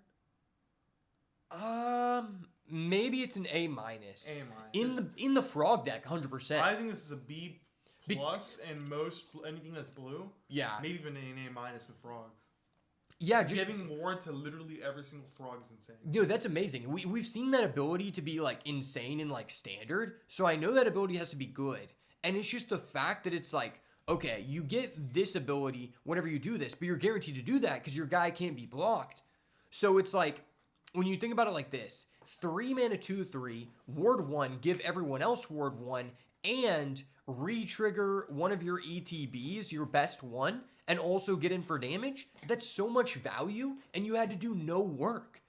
And it's like, they can't even interact with that. Another piece of this interaction is like, oh, you play this, you target this guy. They're like, I want to respond with a trick to kill that guy because I don't want you to re-trigger the guy's ETB. Damn, he has Ward 1. Yeah, like just automatically gives it to you. For 1. So like this card, I think this card is busted because it gives you, it counters. It gives everything. It counters the counters to this card. This is like almost a floodgate. I think this is like, yeah, this card's broken. I think this is like, if you see this, you're this would be such a, I mean, this might be the best blue uncommon. And the artwork is dope. It is sick. He's a whole assassin. Next card is Long River's Pull. Gift a card. You may gift a card. Counter target creature spell if the gift was promised. Instead, counter target spell. So, okay, so pay 2, counter creature spell. If you gift him a card, you get to counter anything. Mm-hmm. It's good. It's okay. It's probably just like a C- level card. It's a 1 if you see it, you're like, okay, cool. It's just the fact it's double blue, which just makes it like kind of expensive. And gifting a card isn't very good, but being able to counter like, any creature spell is also very good. Countering creature spell is good. There's Essence Scatter. But the double blue is just kind of fucked. Yeah, like Essence Scatter is a good sideboard card. It has been for a while. It's 1 in a blue to counter a creature. But the fact this is double blue, this is bad for the reason why we said the bird card was good. Because the bird card, you can counter something on turn 2, on the play, even if you don't have a bird. With this card, you are less likely to actually have double blue set up on turn 2. And in fact, in the green-blue deck and in the red-blue deck, you don't want to be playing down double blue because you want to have a green or a red for your respective gold card to put out on turn 2, which makes me think this card is like good in the side deck versus the people who are playing the big costed creature decks. Like if you go in someone who had that bomb ass 4 or 5 bird, great. If you don't, probably not, right? Yeah. Wow, that card's amazing. No, the artwork looks sick. Honestly, the artwork for the set just looks really good. For real, this is way better than I thought. I actually just wanted to go back to this guy really quickly, because I just wanted to state, I just thought about this card. What makes it even more broken is imagine using this guy's ability, then you use the gold card to bounce him. Oh my god. And then you just keep doing that every turn. So that means you have infinite unblockable. That's like, because you can just keep bouncing back and forth. You pay the 3, bounce this guy, he bounces another guy, and you just have, it's just so insane. That's so good. Yeah, that card is probably my favorite card thus far. Okay, next up we have Mind Whisker. 2 in a blue, Rat Wizard, 3/2. At the beginning of your upkeep, surveil 1. Threshold, creatures your opponent control get -1 attack. This is good. This is amazing. This is the threshold starter. I don't even think you have to be threshold. I think this card is just good. I think it's great in threshold. I think it's also... And non-threshold, you just play it as a -1 to everything. I think in the red-blue deck, it's fine too. You're in the red-blue deck, I feel like that. Because like you're already wanting to put spells in the graveyard. And like Surveil is just such a powerful mechanic. We've seen the impact that the Surveil lands from the Karlov Manor set, how impactful they've been in pretty much every format that they're available in. And it's like another reason why this card is amazing and why I don't think you need to be in a Threshold deck is because the first ability helps you get to Threshold. These are the kind of Threshold cards that I want in a Threshold deck. Yeah, this is what makes Threshold good. Because this is consistently getting you there. These are the cards that I want to be, that are telling me I want to go Threshold because the floor is relatively low. The ceiling is high. I think this is a B. It's either, I think it's a C+. C+, B-? Yeah. I don't know how relevant like the rat type is in that deck yet. If the rat type's good, it's probably a B- in that deck. I don't know that I want to start with this guy, but I think you'll be able to get these guys relatively like middle of the pack.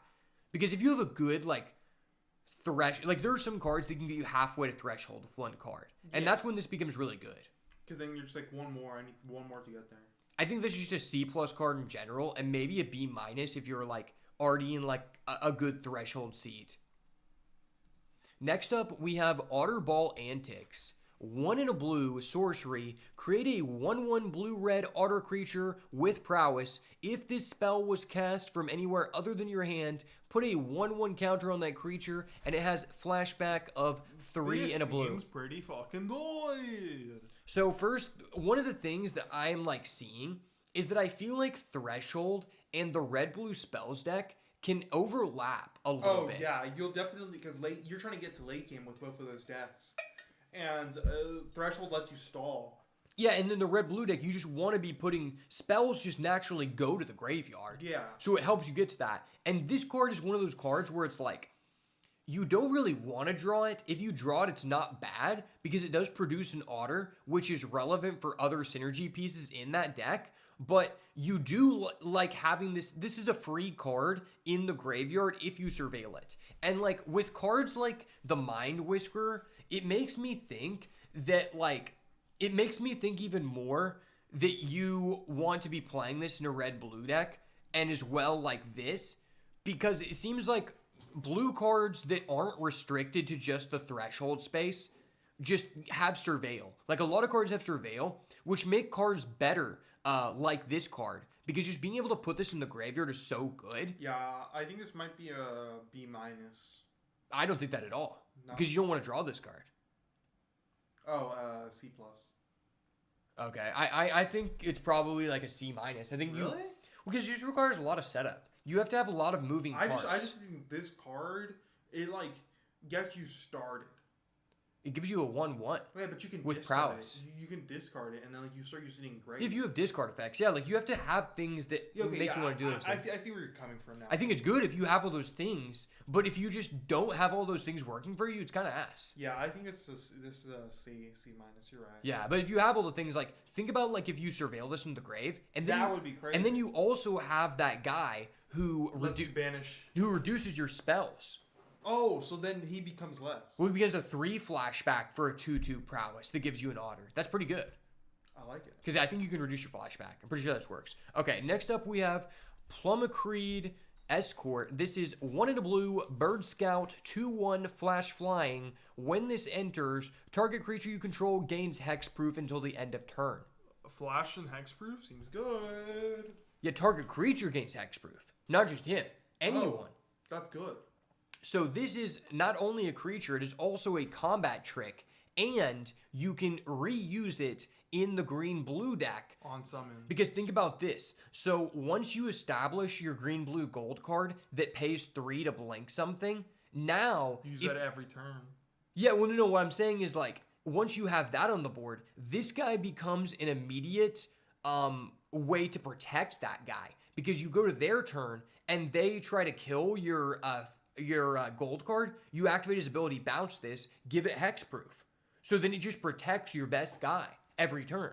That's actually so true. So you're basically, it's like a Sylvan Safekeeper, which is a card that's used in Modern, where it's a 1-mana 1/1, sacrifice a land, target creature can't be targeted this turn. It's because this is like a free ability, you know? I mean, it for 2 mana, it seems really, really good. It's also just like a 2/1 flyer with flash. I think this is a C+. Yeah, I think this is just a C+ card in any deck, like, it's playing blue. You always, if you see this, you're going to want it. The floor is so high, because you could just have a bunch of these, like, oh, they didn't do a turn 2 play, I'm going to flash this during your end step, getting him for 2. Getting the chip damage, right? Yeah, the flying is crazy. Yeah, this card is great. And just the bird tag, just good card. This might be, like, the overall most... Other than the frog guy who gives everyone ward, this might just be the most neutral, best blue uncommon. Yeah. Next up, we have Shoreline Looter. 1 in a blue, 1/1 rat rogue. This creature cannot be blocked. Threshold, whenever this deals combat damage to a player, draw a card, then discard a card, unless 7 or more cards are in your graveyard. This is really good. I think they worded this really weird because they have this text here that says threshold. You require threshold. So you would assume that you can't use it unless you already have 7. But yeah, I think the way that they're wording it is that you can. You can. And then this can't be blocked. See, this is the exact card. This is why I'm not This is good threshold. This is why I'm not high on that other guy who said if you have threshold, he can't be blocked and he costs 3. Because you have this guy who costs 2, arguably just a better effect. And lets you draw this card. Yeah, and you just always can't be blocked. Yeah, this card's really good. I think this is just a C+. Yeah, because this is C+, because no matter in what blue deck you're playing, you're going to always want to have this. Yeah, like you're just going to want looting, and this is another one of those things where it makes me think the threshold and the red-blue spells just overlap. I agree. Yeah, I mean, this is one of the first cards. This is one of the first cards that if I'm starting the draft off with a payoff for threshold, I'm going to want to start picking these. Yeah. Because he gets in early, and he just guarantees I'm going to get to Threshold. You're always going to be able to draw and discard whatever you want. And if they kill him, it's like, okay, I mean, he costs 2 mana. I didn't really care. Or it's also really easy to dodge with him because you're able to bounce him back or even hexproof him. That's true, with the bird guy. Yeah. Oh, that's kind of broken. This can be really toxic. I feel like the bird guy is going to be really toxic to play against. Oh, for sure. All right, next card up is Spellgire. A couple more here. 2 and double blue instant. Choose 1. Counter target spell or surveil 2, then draw 2 cards. I love this card. This card seems good. This card is crazy, especially in red-blue for 3. Yeah, you're paying 3 for this. That's insane. And you can also use it from grave to draw 2. So obviously both of these effects are realistic. realistically only worth 3 mana on their own, but I think the added optionality is worth an additional 1, and you'll probably just want to have 1 copy of this in every single blue deck, because it's like, okay, I can hold up a counter, and then if they don't do anything... Draw 2. Yeah, during their end step. And you get to choose what you draw. Yeah, like the surveil is so huge, and I think this like you might actually want one of these in the threshold deck too. Maybe even if you would get an extra one in the sideboard. If you're on the play, way better, obviously. Oh, for sure. So I think this is probably just like a C. It's not like that high impact, but it just goes into a lot of places, and I don't think you would ever cut this. I think you're just like, okay, it's cool. I agree. I think this is definitely one of those cards you just have one of, and it can win you a game. And think about this. Once you play this card, you're now halfway to threshold. Oh, that's so basically. True. I mean, because you have 3 cards in grave. Yeah, like I mean, you're not technically halfway. You're like 3.5 away, but like you do this, and then you do it again, and you do something else. You're thresholding. So I think this card might be pretty important in that deck. I agree.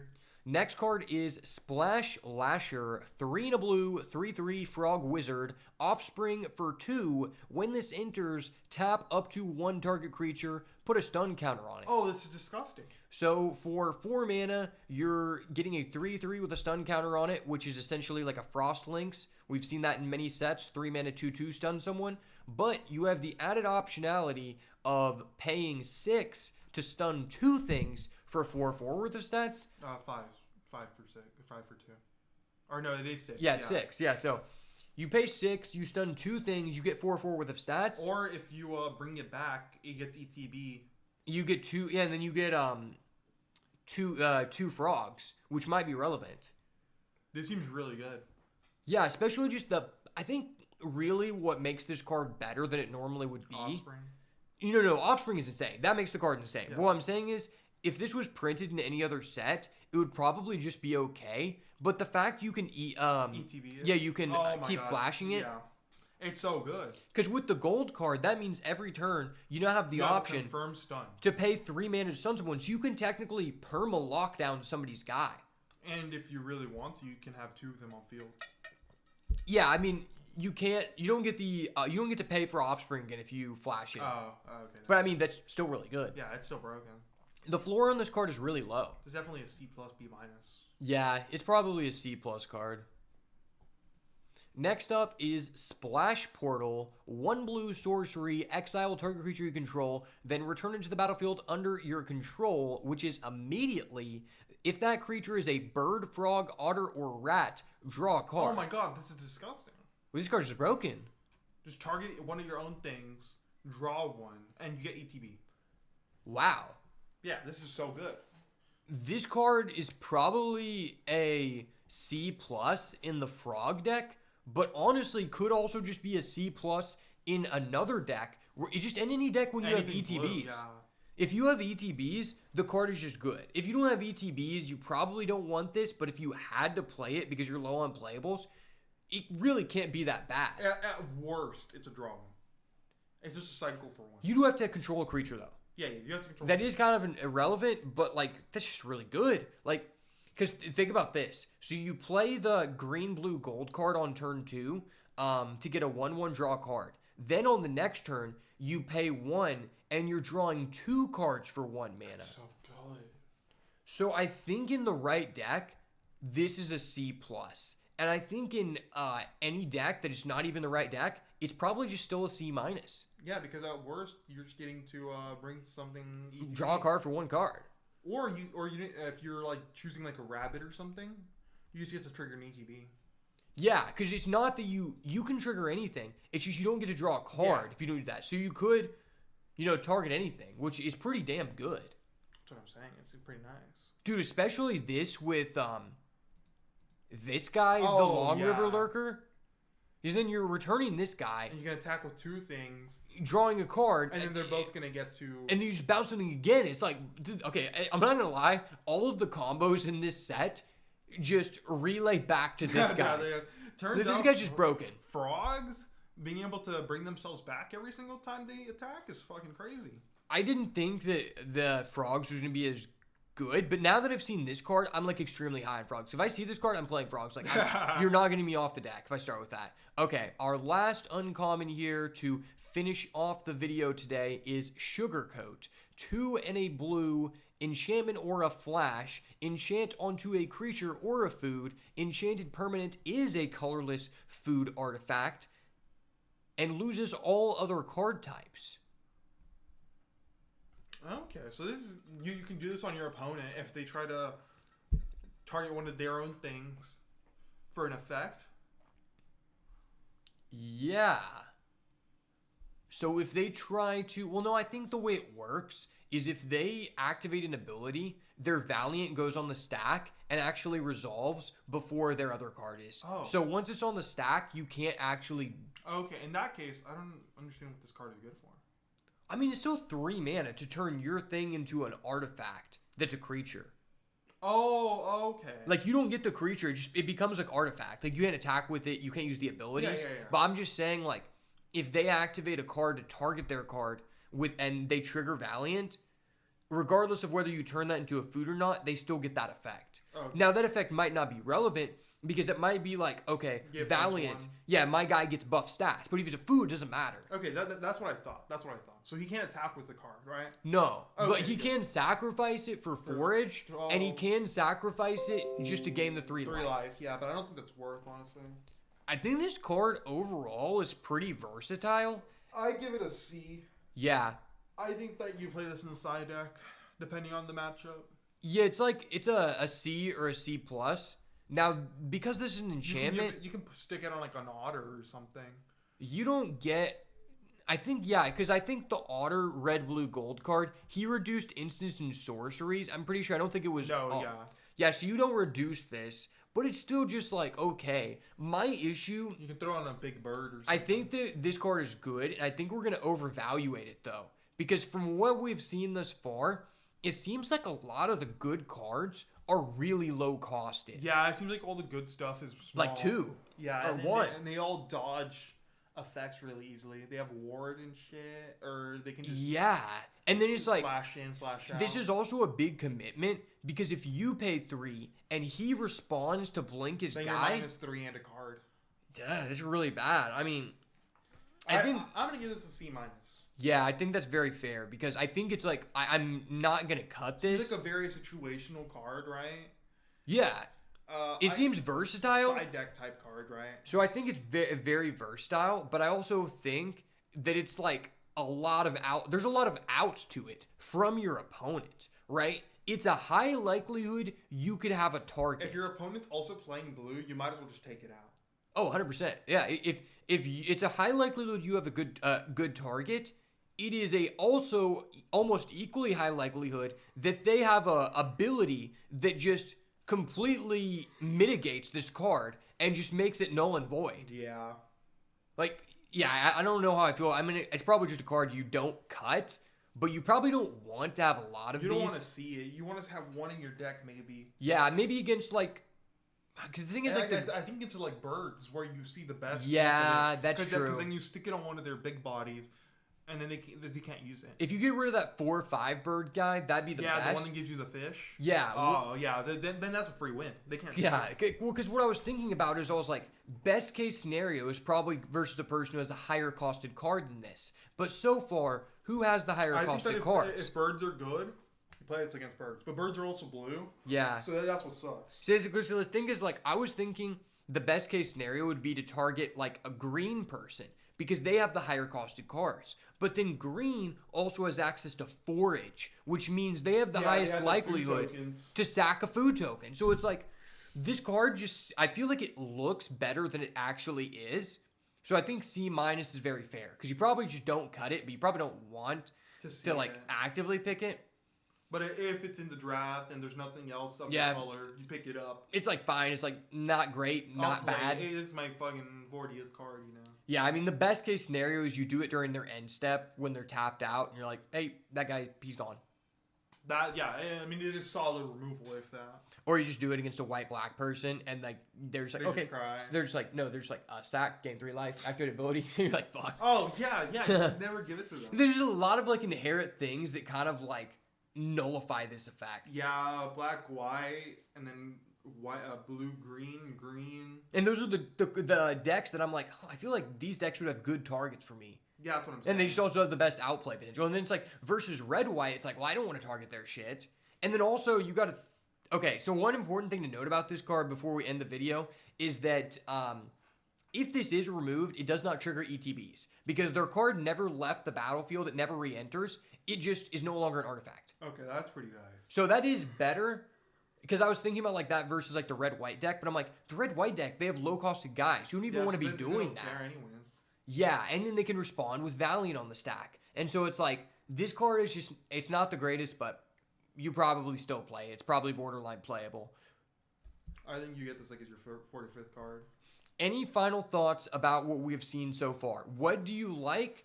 And what are you thinking you don't like? So far, I'm really hyped for frogs. I think frogs look like a very strong archetype, especially with the ward that we were looking at.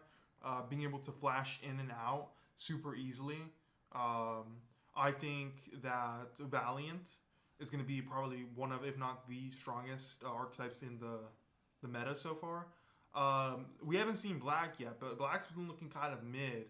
Honestly, from what we saw of their dual colors, the gold cards. Yeah, I think black is for sure going to be like the weak color of this set. Okay. I think that white is probably a little bit weak. So I will tell you that from what I understand, black and red have the most removal cards. I don't know if that really changed the perspective, but I do agree. I think red can definitely be very strong. Red is just always the strongest color. Red is every set strong. I've played in. Red is just aggro. Well, red just always has the best removal and the good early game creatures, and we saw that white arguably has the best gold cards, and white has some of the best mono cards. Yeah, and also I think it's easy to say that red-black has he just has the probably lowest value gold cards. Oh yeah, the red-black gold cards just didn't work together. We definitely need to look and see in the other cards, but I just don't think they're giving as efficient of resources, like allowing them to utilize like how other archetypes are doing. My first thought about black is I feel like it will be most relevant paired with blue, with being the blue-black threshold deck, and probably the green-black forage deck, just because it's similar to Bargain, and we've seen like it just matches up well when your opponent, like all the cards that say gift of food, you're just inherently at an advantage because then you have a better use of that food versus other things. So I feel like that's where black is going to be the best, but we will definitely have to see. Next time, we're going to try to finish up all of the other commons from the other 3 colors, so make sure to stay tuned for that. Hope you guys enjoyed this video, and we are currently 1 week away from this set coming out, so if you want to see more awesome content, make sure to smash the like button, turn post notifications on, and subscribe to the channel so you never miss another banger. Let us know down below what you think are your favorite cards so far. What do you think is going to be good? What do you think is going to be ass? And what is going to be the mythic uncommon? Personally, for me, it's got to be that 2/3 frog that gives everyone ward. That card is just disgusting. I just want to make sure that my stuff isn't targetable. You know, I Facts. love ward. We love floodgates on this channel. We love floodgates. But as always, if it's not the goo, it's got to go. Peace.